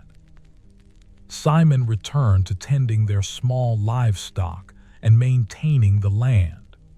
The chickens had finally begun laying again with the warm weather, providing precious eggs. The goat was giving more milk. He worked on repairing fences, clearing drainage ditches, all the maintenance tasks that had been neglected during the intense plowing period. He also foraged extensively, bringing back early greens, nettle, sorrel, chickweed, dandelion, that supplemented their diet and helped rebuild their depleted bodies. Alina continued her endless work of keeping the household running. She washed and mended clothes, prepared food, tended the children, worked in the vegetable garden, spun wool, and performed the thousand small tasks that maintained a medieval household.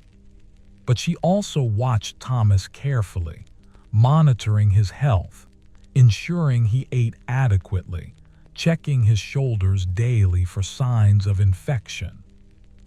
She knew he had pushed himself to the very edge of what a human body could endure, and she worried about long-term damage. William had changed during the plowing period. He had witnessed his father's extraordinary effort, had seen what determination and will could accomplish, and something had shifted in him. He worked more seriously now, less playfully, taking on responsibilities without being asked. He helped his mother, helped his uncle, worked in his father's shop with new focus. He was growing up, Alina realized with bittersweet awareness, forced to maturity by the hardship they had all endured. Agnes had been less affected, still young enough to bounce back quickly from hardship. She sang again, played with Edmund, and helped her mother with cheerful energy. But she, too, had learned lessons about scarcity and work and the need for everyone to contribute. She no longer asked for treats or complained about being hungry.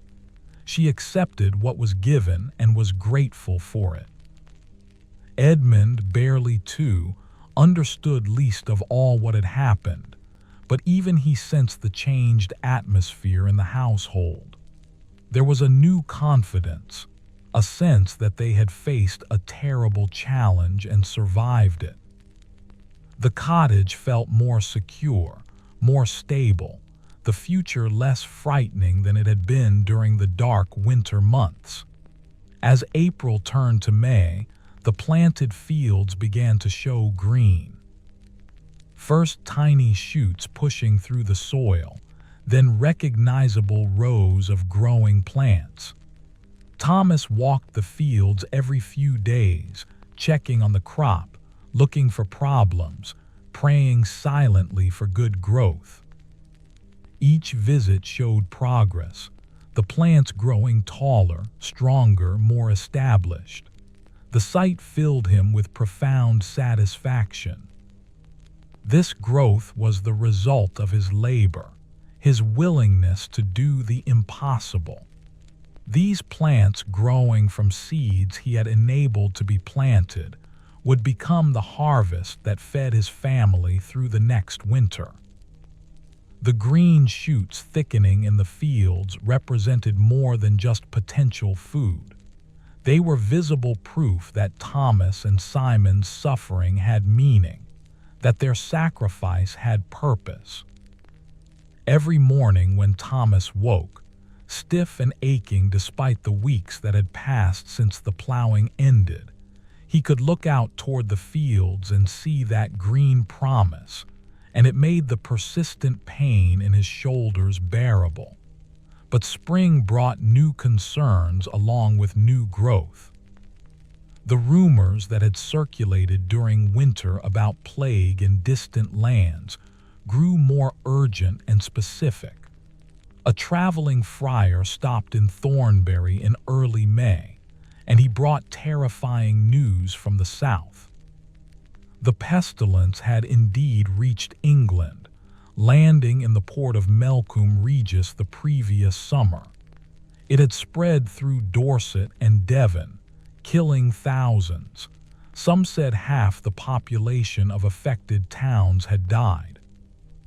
The disease was moving north and east, following the roads and rivers, spreading from town to town, village to village. The friar described symptoms that made people cross themselves in fear: black swellings in the neck and groin, fever that burned the mind, coughing of blood, death that came within days of falling ill. Whole families died, whole streets and towns were emptied. The living could not bury the dead fast enough. Priests who tended the sick fell ill themselves and died. There seemed no protection, no defense against this invisible enemy that struck rich and poor, young and old, righteous and sinful alike. Father Benedict called a special service and led the village in prayers for protection. He spoke of the need for repentance, for examining one's conscience, for making peace with God while there was still time. But he also counseled against panic, reminding them that God held their lives in his hands, that no one could know his plan, and that they should continue living righteously and faithfully whatever came. The church was packed that day, people seeking comfort and guidance in the face of this new threat that made even the hard winter they had survived seem manageable by comparison. Thomas listened to the priest's words and felt a complicated mixture of fear and fatalism. He had pushed his body beyond its limits to ensure his family could eat next winter. But what did that matter if plague swept through and killed them all regardless? Yet he could not think that way, could not surrender to despair. All any person could do was face each day, do the work that needed doing, love those they loved, and trust that their efforts had meaning even if the outcome was uncertain. The village began taking precautions. People avoided travelers when possible, no longer welcoming strangers with the automatic hospitality that had been customary. The reeve organized watches on the roads approaching the village, not to prevent entry exactly, but to know who was coming and from where, to get warning if someone arrived from an afflicted area. Markets and gatherings were discouraged. People stayed closer to home, visiting neighbors less frequently, each household becoming more insular.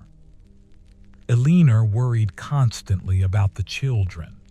She had already lost 2 Bobbies in infancy, one to fever and one born too early, and the thought of losing William or Agnes or Edmund to plague was almost unbearable. She prayed every morning and evening for their protection, made offerings at church when she had anything to offer, and tried to keep them close and safe. But she also knew that fear could not govern their lives completely. The children needed to play, to explore, to grow. She tried to balance caution with allowing them to be children. The crops continued to grow through May and into June. The weather was cooperative, gentle rains alternating with sunny days, warm but not too hot, ideal conditions for the grain and vegetables. Thomas and Simon walked the fields regularly, checking for pests or disease, pulling weeds that competed with their crops. The plants were healthy, growing strong, and if conditions continued favorable, they would have a good harvest, perhaps even better than average. William often accompanied his father and uncle on these field inspections, learning to identify different plants at different stages of growth, learning to spot problems, and understanding the agricultural cycle that would define his life as it had defined his father's and grandfather's. Thomas taught him patiently, answering his questions, explaining why certain things were done certain ways. He was conscious that he was passing down knowledge that had been passed to him, links in a chain stretching back generations and hopefully forward into the future. One evening in mid-June, as they walked the ripening grain in the south field, William asked, "Father, when I'm grown, will I have to pull the plow like you did?" Thomas considered the question carefully before answering. "I hope not," he said honestly. "I hope you'll have oxen or a horse to pull for you.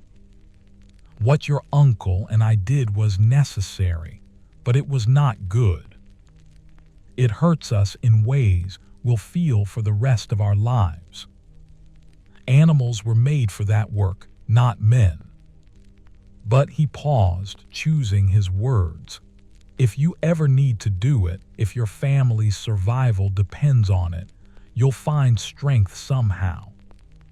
We're stronger than we know until we must be strong." William absorbed this wisdom silently, and they walked on through the grain that stood nearly knee-high now, the heads beginning to form that would eventually hold the precious seeds they would harvest. The evening sun slanted across the field, turning everything golden, and Thomas felt a moment of profound peace despite all his worries and pains. This was life, struggle and work and uncertainty, but also beauty and growth, and the satisfaction of seeing the results of honest labor. In late June, the pestilence reached Canterbury, only 20 miles from Thornbury. The news came from a peddler who had fled the city when the dying began, who described scenes of horror, bodies piling up in the streets, mass graves being dug, the cathedral bells tolling constantly for the dead until there was no one left to ring them. The peddler himself looked ill, feverish and sweating, and the reeve ordered him away from the village immediately, told him to keep moving, not to stop in any home or shelter. The village went into a state of near quarantine after that. No outsiders were welcomed. The roads were watched constantly. People who had to travel to market or on other business did so quickly and returned quickly, avoiding contact with strangers. A grim, fearful atmosphere settled over Thornbury. People spoke in hushed voices about who might fall ill, about whether the pestilence would reach them, about what they would do if it did. Thomas found himself thinking about death more than he ever had. He was 32 years old, still young by most measures, but the plowing had aged him and had shown him his mortality. His shoulders bore permanent scars now, thick rope-like ridges of tissue where the harness had worn through skin repeatedly. His hands were permanently changed, the fingers stiff, the joints swollen, the skin thick and calloused beyond what normal work would cause. He moved differently now, with less fluidity, conscious of pain that never fully went away. If the plague came and he fell ill, what would happen to his family? Eleanor was capable, but a widow with 3 small children would struggle terribly. Simon would help, of course, but Simon was not immortal either. He could fall ill as easily as anyone. Thomas found himself making mental plans, thinking about what Eleanor should do, which of his tools were most valuable and should be sold first if coin was needed, which villagers could be trusted to help her, and how she might manage. But he tried not to dwell on such dark thoughts. The crops were growing, the summer sun was warm, his children were healthy and laughing. He focused on the present, on the work at hand, on the simple pleasures that made life worth living. Eleanor's smile, William's serious questions, Agnes's songs, Edmund's delighted laughter when Thomas lifted him onto his shoulders despite the pain it caused. July brought the beginning of harvest season, though not for their grain, which would not be ready until August. But the vegetable garden produced abundantly, peas and beans that Eleanor picked and prepared fresh, herbs that she dried for winter use, onions and leeks that flavored their meals. The chickens laid steadily, and they had eggs to eat and even some to trade. The goat's milk provided nutrition, especially for Edmund, who was finally being weaned. They were eating better than they had in months, and everyone's health improved. Thomas took on more carpentry work as summer progressed. The harvest season meant farmers needed tools repaired or replaced, sickles sharpened, scythe handles mended, rakes and forks built or fixed. He worked long days in his shop, his hands remembering their skill, producing work he could be proud of.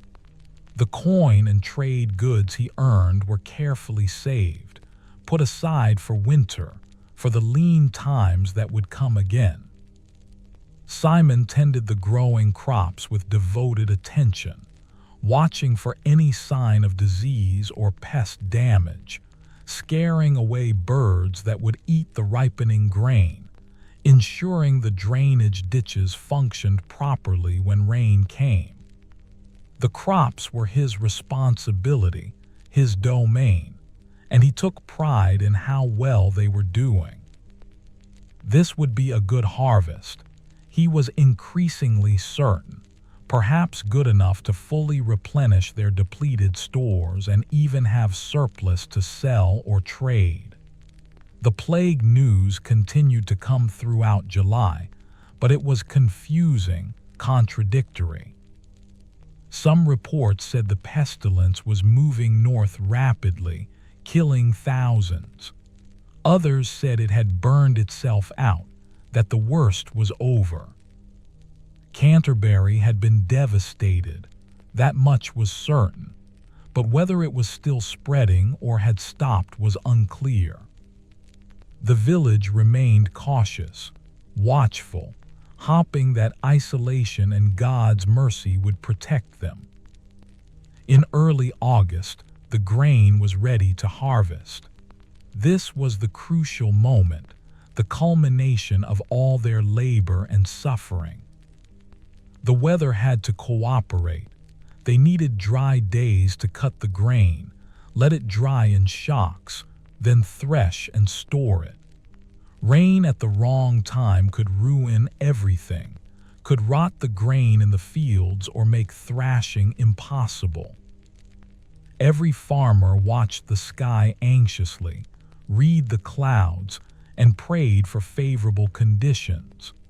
The village organized the harvest as a communal effort, as was traditional. Everyone who could work participated, moving from field to field, helping each household bring in their crop before moving to the next.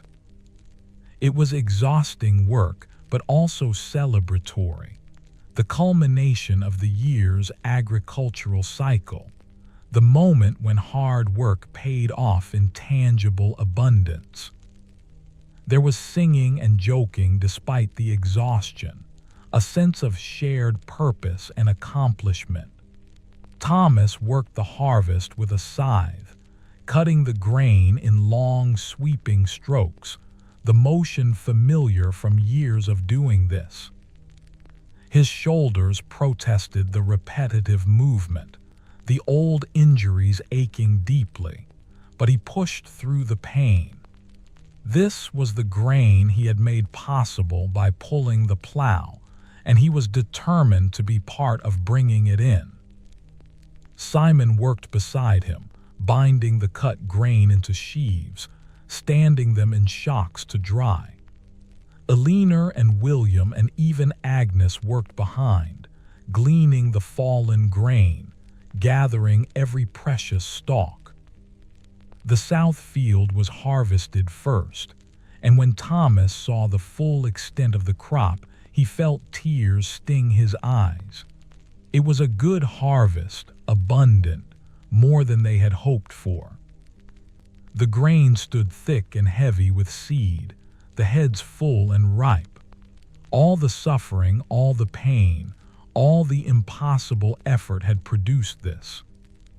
His family will eat it next winter. They would survive. The thought was overwhelming, almost too much to process. The west field and east field followed over the next few days, and they were equally abundant. The entire village remarked on how well Thomas and Simon's crops had done, wondering if there was something about the human-pulled plowing that had benefited the soil, or if it was simply God's blessing on their extraordinary effort. Thomas did not know and did not care.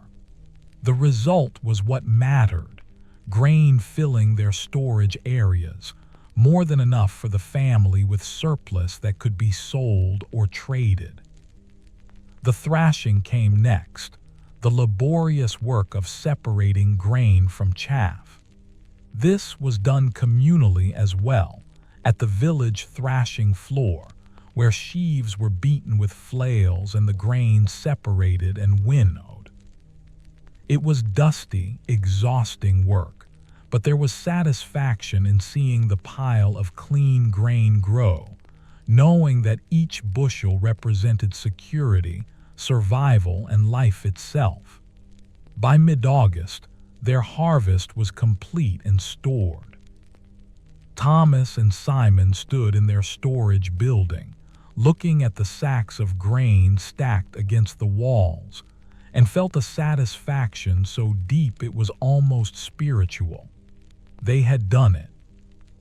Against all odds, against what everyone had thought possible, they had plowed their fields by human strength alone and brought in a harvest that would sustain the family through the coming year.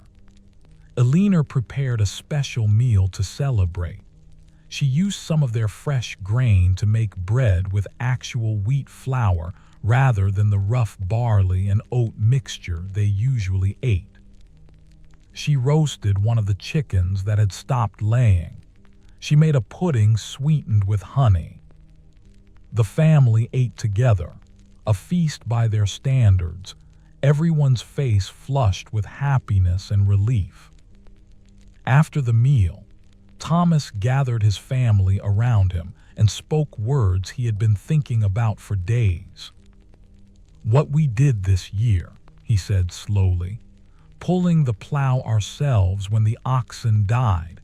It was necessary, but it was also extraordinary. I want you all to remember it, to tell the story to your own children someday. Not because I want glory or praise, but because I want you to know that when things seem impossible, when circumstances seem too hard to bear, human beings can find strength they didn't know they had. We can endure what seems unendurable. We can accomplish what seems impossible. That's the lesson of this year." William nodded seriously, understanding. Agnes was less certain but seemed to grasp that this was important. Edmund simply smiled and clapped his hands, happy to see everyone together and content. Elena reached over and took Thomas's scarred hand in hers, squeezing gently, her eyes bright with tears she would not shed in front of the children. Simon added his own thoughts. "We also learned that we're not alone." The village helped with planting and harvesting. Father Benedict gave us spiritual support. Our family worked together, each person contributing what they could. No man is an island, as they say. Do we survive together or not at all? The evening passed in quiet contentment, the kind of peace that comes after great struggle, the satisfaction of challenges met and overcome. Outside, the summer evening was warm and pleasant, the harvest moon rising over the fields they had worked so hard, casting silver light over the stubble where grain had stood. The village was quiet. Most families similarly gathered in their homes, similarly celebrating the successful harvest, similarly grateful to have survived another year. But the peace was not to last. 3 days after their celebration, a merchant traveling from Maidstone stopped at the edge of the village, calling out for the reeve. When Geoffrey went to meet him, the merchant shared devastating news. The plague had reached Maidstone, only 12 miles away. Dozens were already dead, and the dying continued. The merchant was fleeing north, trying to escape the pestilence, warning villages along his route. The news spread through Thornbury like wildfire. 12 miles was nothing, barely a day's walk. If plague was in Maidstone, it could reach them within days. The fragile sense of security evaporated instantly, replaced by fear that was almost palpable. People shuttered their homes, avoided each other, waited anxiously for the first sign that the pestilence had arrived among them. Father Benedict called another service, and this time he spoke differently. The plague was real, was close, could no longer be dismissed as distant rumors. They must prepare their souls, must make their confessions, must be ready to meet God at any moment. But they must also have faith, must trust in God's mercy, must not surrender to despair. Whatever came, they would face it together, as Christians, as a community, as people of faith. Thomas listened to the priest's words and felt a strange calm settle over him. He had done everything he could do to protect his family. The grain was stored, the harvest complete. If plague came and took them, then that was God's will, and there was nothing more he could do about it. He had lived honorably, had worked hard, and had loved his family well. If death came, he would face it without flinching, would trust that God would care for Eleanor and the children after he was gone. But death did not come, not to Thornbury. Days passed, then weeks, and no one fell ill with the telltale symptoms. The pestilence seemed to have bypassed the village, passing along the main roads perhaps, but not reaching into their isolated corner. By September, when no illness had appeared, people began to breathe easier and began to believe that perhaps they had been spared. The reasons why Thornbury escaped when so many other places did not were debated endlessly. Some said it was their isolation, their refusal to welcome travelers during the dangerous months. Others said it was Father Benedict's prayers and the village's piety. Some thought it was simply God's mysterious will, not to be questioned or understood. Thomas thought it was probably simple luck, the random chance of which direction travelers moved and where they stopped, but he was grateful regardless of the reason. Autumn arrived with its familiar rhythms, the turning of leaves from green to gold and russet, the cooling of the air, the shortening of days. The successful harvest had transformed the mood of the village. Where there had been anxiety and fear, now there was cautious optimism. Where there had been desperate scarcity, now there was sufficiency.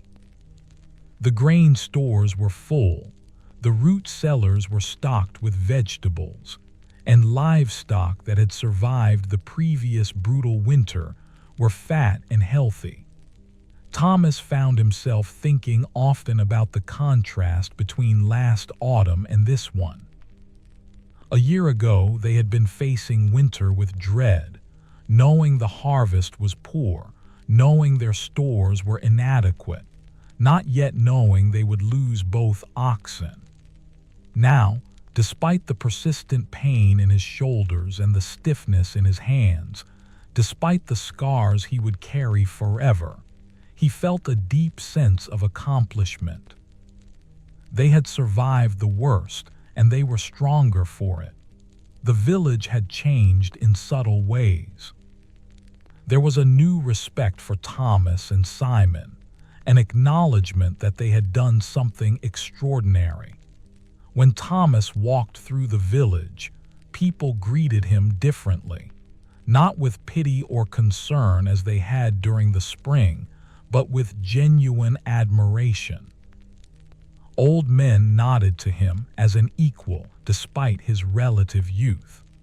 The reeve consulted him on matters that would previously have gone only to the oldest and most established farmers. Thomas had earned a place in the village hierarchy through his actions, and had proven himself in a way that mere words never could. Simon, too, had gained stature. He had always been seen as Thomas's younger brother, someone who lived in his shadow, who had never quite found his own place after losing his young love.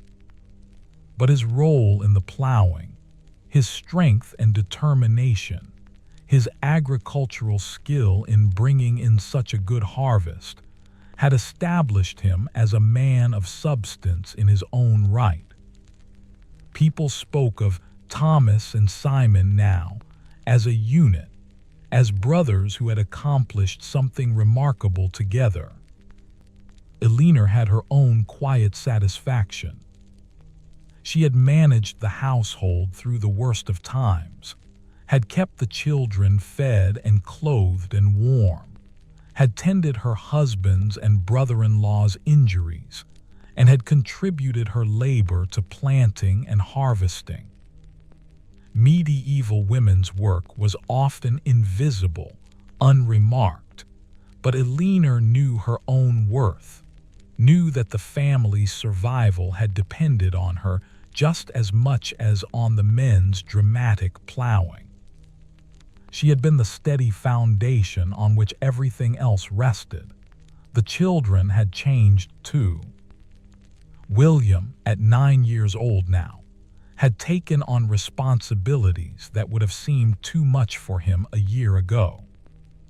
He worked in his father's shop with real skill, could be trusted to complete simple projects on his own, and helped manage his younger siblings with patience and maturity. The hardship had shaped him and had given him an understanding of life's difficulties that many children his age never acquired. Agnes, now 6, had lost some of her light-hearted innocence but had gained resilience. She understood that food was precious, that warmth was not guaranteed, that survival required constant effort. But she had not lost her essential joy, her ability to find delight in small things. A pretty leaf, a bird's song, a story her mother told. She represented hope, the possibility that childhood could exist even in hard times. Edmund, at nearly 3, was the one least marked by the year's hardships. He had been too young to fully understand what was happening, and had been sheltered as much as possible from the worst of it. He was a happy child, robust and healthy now, talking in full sentences, following his older siblings everywhere, a constant source of laughter and light in the household. In October, Thomas made a decision that surprised everyone, including himself. He used some of the surplus grain they had to trade for a young ox calf from a farmer in the next village. The calf was only 6 months old, too young to work for several years, but it represented an investment in the future. Simon named the calf Steadfast and took on the responsibility of raising and training it, talking to it constantly as he had talked to Brindle and Star, forming the bond that would make it a reliable working animal when it matured. The purchase was expensive, cost them grain they could have saved or sold for coin, but Thomas felt it was necessary. He never wanted to pull a plow again if he could possibly avoid it. His body had paid too high a price, and while he would do it again if he had no choice, he was determined to have a choice. Steadfast represented that choice, the possibility that when plowing time came next year, they would have an ox to do the work that oxen were meant to do. Simon was delighted with the calf, spending hours with it, training it to accept a halter, teaching it to respond to voice commands, preparing it for the years of work ahead. He built a special shelter for it, fed it carefully to ensure proper growth, and talked to Thomas constantly about training methods and plans for when Steadfast would be old enough to work. The calf became a focus for Simon's energy and attention, giving him a purpose beyond just maintaining the farm. As November arrived and winter approached again, the family made preparations with far more confidence than they had felt the previous year. The grain storage was full. They had enough to feed the family and Steadfast through the winter with surplus remaining. Eleanor had preserved vegetables in quantity, had salted pork from a pig they had been able to afford to purchase and slaughter, had dried beans and peas and herbs. They had firewood cut and stacked, peat stored for the coldest days, the cottage roof repaired and tight. The contrast to the previous November was stark and welcome. Where they had faced the previous winter with anxiety and dread, they faced this one with reasonable confidence. They were not wealthy. They were still common farmers living close to the edge of subsistence, but they were secure in ways they had not been for years. The successful harvest had given them a buffer, a margin of safety that made all the difference. The village as a whole had survived the year's multiple challenges. The plague had never reached Thornbury, though it had devastated communities all around them. Reports suggested that perhaps a third of England's population had died, maybe more in some areas. Whole villages had been abandoned, their lands lying empty, their churches silent. Great lords had died along with peasants, priests with merchants, children with the elderly. The pestilence had respected neither rank nor virtue, had killed indiscriminately, and had changed England forever. Thornbury had been spared, and the surviving villagers felt a complicated mixture of gratitude and guilt, relief and sorrow. They had lost old Margaret Fisher and young Peter Cooper's baby to the winter cold, had faced hardship and hunger, but compared to what others had endured, they had been blessed. Father Benedict spoke often about the responsibility of survivors, about the need to honor those who had died by living well, by maintaining faith, by building a future. The deaths elsewhere created strange new circumstances. Land that had been fully occupied and cultivated now lay abandoned. Labor was suddenly scarce when it had always been abundant. The carefully maintained social structure, lords and peasants, masters and servants, the intricate web of obligation and duty, was disrupted by the simple fact that so many were dead. Changes were coming. Father Benedict warned, changes that no one could fully anticipate, changes that would reshape England. But in Thornbury, life continued in its familiar patterns. The winter was mild compared to the previous year, with less snow and less extreme cold. The village huddled through the short dark days, maintained their fires, rationed their food though less drastically than before, and waited for spring. Thomas worked in his shop when weather permitted, building and repairing, his scarred hands slowly regaining more flexibility and sensitivity. Simon tended Steadfast and the other animals, kept the cottage maintained, split firewood, and performed the endless tasks that winter required. Elinor managed the household with her usual competence, keeping everyone fed and clothed and reasonably comfortable. She told stories on the long evenings, taught Agnes to sew simple stitches, helped William with his letters. Father Benedict had been teaching the boy to read, unusual for a carpenter's son, but the priest had taken an interest. She nursed little Edmund through a minor fever that frightened her terribly after all the plague talk, but the fever broke after 2 days, and the boy recovered completely. Christmas came and was celebrated with more joy than the previous year. There was enough food for a proper feast, and Father Benedict held a beautiful mass in the church that was decorated with holly and ivy. The village gathered, sang hymns, shared food and drink, celebrated the birth of Christ and their own survival. It was a good Christmas, Thomas thought, perhaps the best of his life because he appreciated it more fully, understood more clearly how precious such moments were.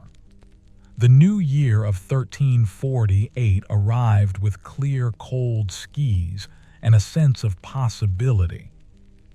The pestilence seemed to have passed, moving north and west, leaving the survivors to rebuild and continue. In Thornbury, planning for the spring planting began. Thomas hoped, desperately hoped, that he would never need to pull a plow again, that Steadfast would mature quickly enough and be trainable enough to help with at least some of the work. But if necessary, he knew he could do it again. He had proven that to himself and to everyone else. In February, Simon began training Steadfast more seriously. The young ox was growing well, already showing strength and a willing temperament.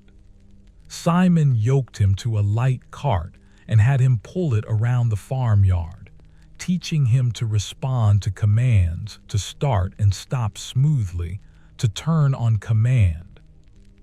The training was patient and gentle, building trust and understanding between man and animal. Thomas watched sometimes, remembering his own time in harness, grateful that this animal would take on that burden instead. But as spring approached and the time for plowing drew near, it became clear that Steadfast was not yet ready. He was willing and strong for his age, but he was still too young, not yet fully grown, not yet powerful enough to pull a heavy plow through their clay soil. Simon made the assessment reluctantly but honestly. The calf could do light work but could not yet handle the demands of serious plowing. Perhaps next year, or the year after, but not yet. The news hit Thomas hard. He had hoped, had let himself believe that he might avoid the ordeal of human plowing again. Now he realized he had been fooling himself. Steadfast's promise was real, but it was a promise for the future, not help for the present.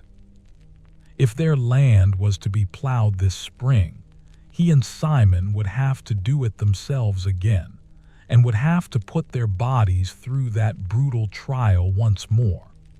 Eleanor saw the dismay in his face and felt her own heart sink.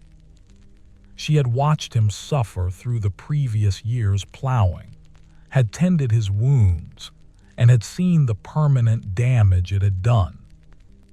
The thought of him going through that again was almost unbearable. "Perhaps we could hire oxen this year," she suggested tentatively. "We have surplus grain now. We could afford to pay someone." Thomas considered it.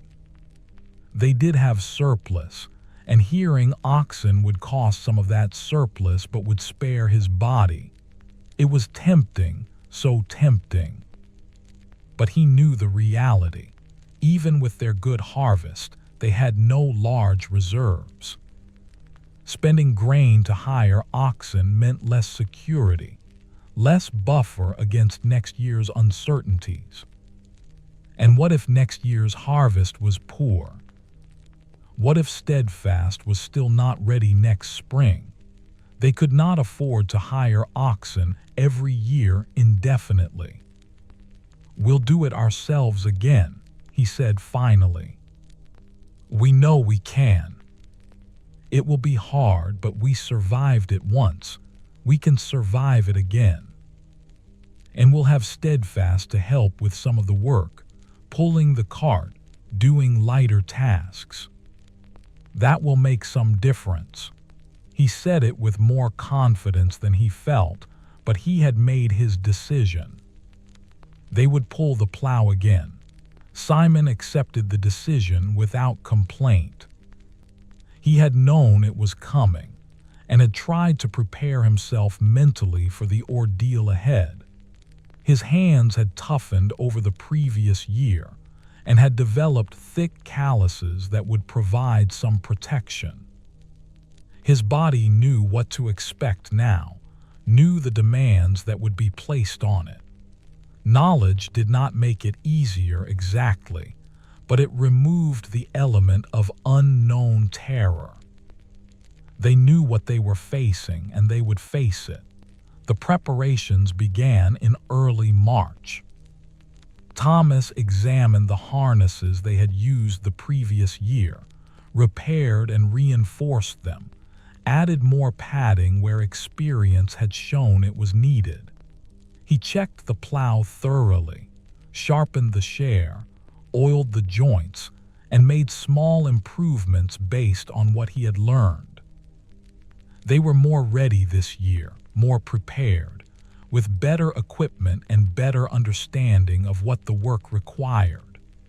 On a cool March morning, when the soil was just ready, when the season demanded that plowing begin, Thomas and Simon walked to the south field again as they had done a year before. This time there was no crowd of curious onlookers. Everyone knew what they were doing, had seen it before. But there was a small group of well-wishers. Father Benedict came to offer a blessing. Hugh Miller and Walter Smith came to express their support, and several others came simply to shake their hands before they began. Eleanor and the children were there too, as they had been the previous year. William was a year older, more understanding of what his father was about to endure. Agnes held Edmund's hand, keeping him safe. Eleanor's face was composed, but Thomas could see the worry in her eyes, the fear that he might push himself too far, that the work might break something in him that could not be healed. Thomas fitted the harness over his shoulders, feeling its familiar weight, settling it into place over scars that had never fully faded. The memories came flooding back, the pain, the exhaustion, the seemingly endless struggle. For a moment, he almost could not do it, almost could not force himself to begin. Then he looked at his children, at William's serious face and Agnes's hopeful expression and Edmund's innocent smile, and he found his strength. He leaned into the harness and began to pull. The first day was every bit as hard as he remembered, perhaps harder because his body remembered the damage and resisted the work. His shoulders screamed in protest as the harness pressed into old injuries. His legs trembled with the effort of pulling. His breath came harsh and ragged, but he pulled, step by step, and the plow moved and the earth turned and furrows formed behind them. Simon guided the plow with steady hands, his body remembering the rhythm, his voice calling out encouragement to his brother. They worked through that first day with grim determination, and when evening came and they stumbled home exhausted, Thomas felt a strange sense of completion. This was his life now. This was what he had become. A man who could do the impossible when necessity demanded it. The plowing took 3 weeks again, 3 weeks of daily suffering and daily triumph. But this year was different in subtle ways. The village came together to support them more actively. Families brought food to the fields so Thomas and Simon could eat without walking home. Young men offered to help guide the plow, giving Simon brief rests. Women brought water and encouragement. The community had witnessed the miracle once, and now they participated in it, recognizing that what Thomas and Simon were doing represented something larger than one family's struggle. It represented human resilience itself, the refusal to surrender to impossible circumstances. Steadfast helped where he could, pulling the cart that brought supplies to the fields, being trained gradually for the heavier work that would come in future years. Simon worked with the young ox during rest periods, continuing the patient education that would eventually make him a full working animal. The calf's presence was a reminder that this would not need to continue forever, that they were building toward a future where oxen would once again do oxen's work. When the plowing was finally complete in early April, when the last furrow was turned and Thomas could remove the hated harness for another year, the entire village celebrated. There was a gathering in the village square, an impromptu feast where families contributed what they could, and Father Benedict gave a sermon about perseverance and faith, and the strength God granted to those who did not surrender.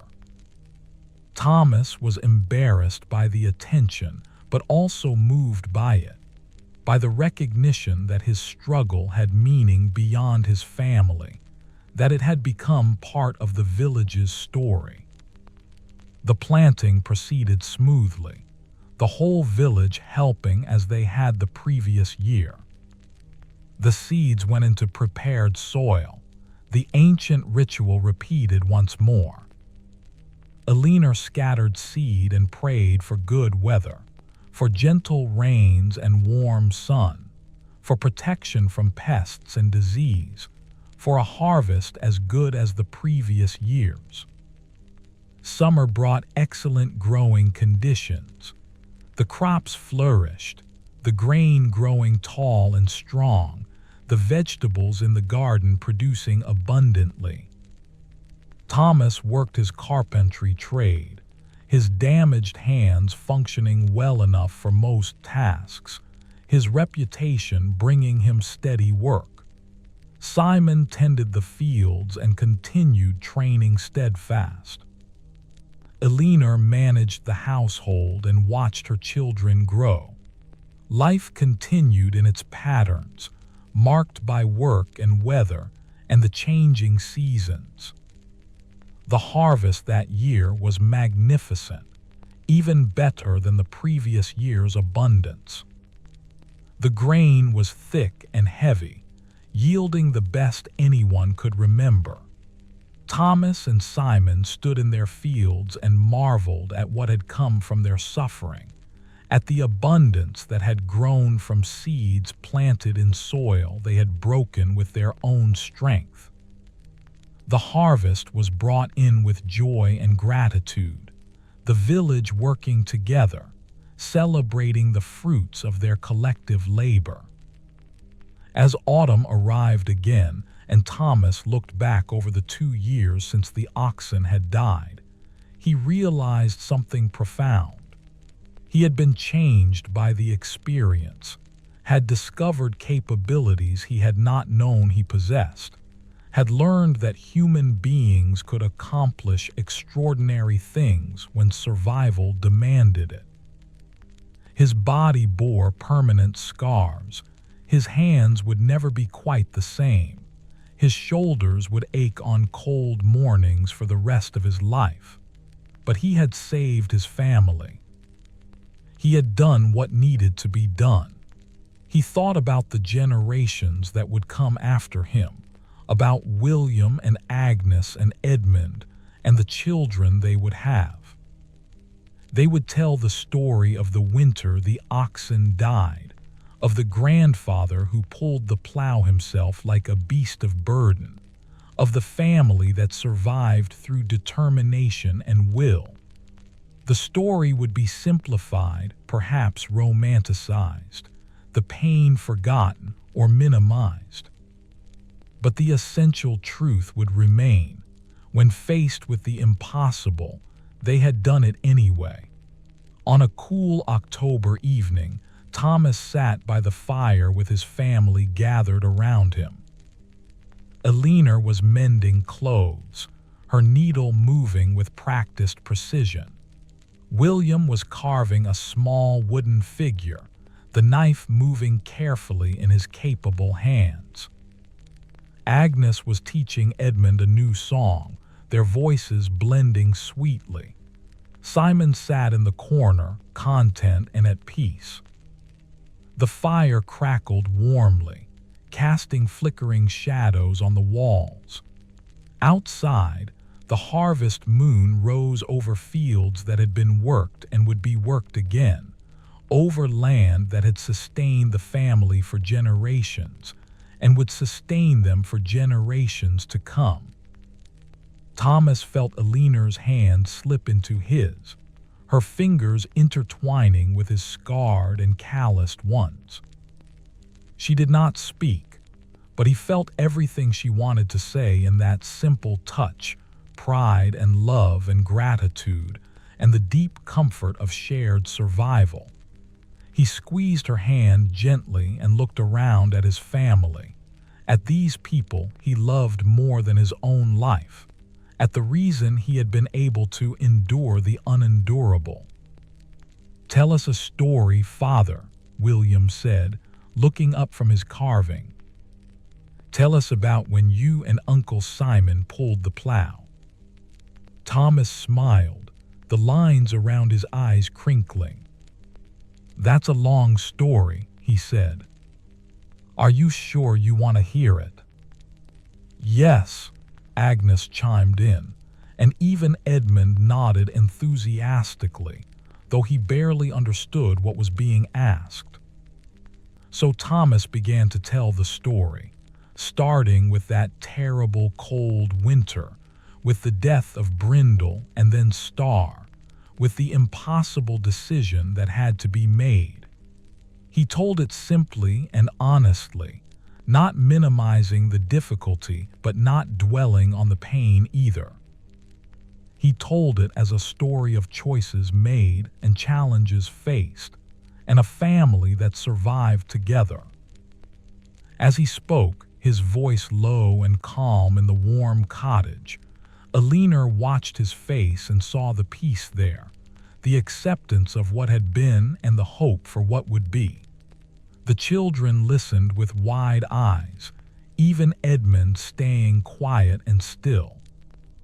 Simon listened too, remembering, nodding at certain parts, adding his own comments occasionally. Outside, the October wind whispered through the stubble in the harvested fields. The village slept peacefully around them, each cottage holding its own stories of survival and struggle and triumph. In Canterbury and London and across England, the dead from the plague lay in their graves, but here in Thornbury, life continued. Seeds would be planted again in spring. Grain would grow and be harvested. Children would be born and raised and taught the old skills and the old stories.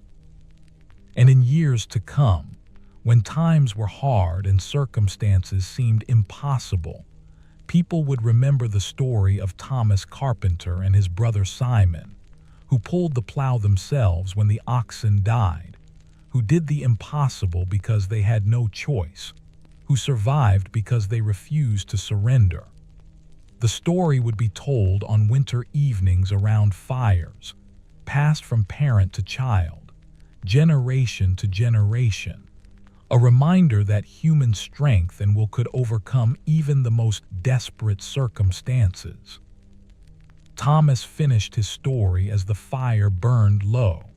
The children were drowsy, leaning against their mother. Simon was nodding in his corner, nearly asleep. Alina stirred, preparing to get the children to bed. Thomas stood slowly, his body stiff but functional, and banked the fire for the night. Tomorrow would bring its own work, its own challenges, its own small triumphs and struggles. But tonight, at this moment, they were together and warm and safe and fed. Tonight, they had enough. And really, Thomas thought as he helped Alina settle the children in their beds, what more could any person ask for than that? They had survived. They had endured.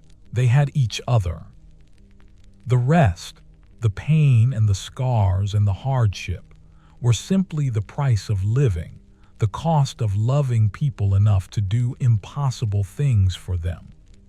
As he lay down beside Alina that night, his damaged shoulders finding their comfortable position, his scarred hands folded on his chest, Thomas felt something rare and precious, contentment.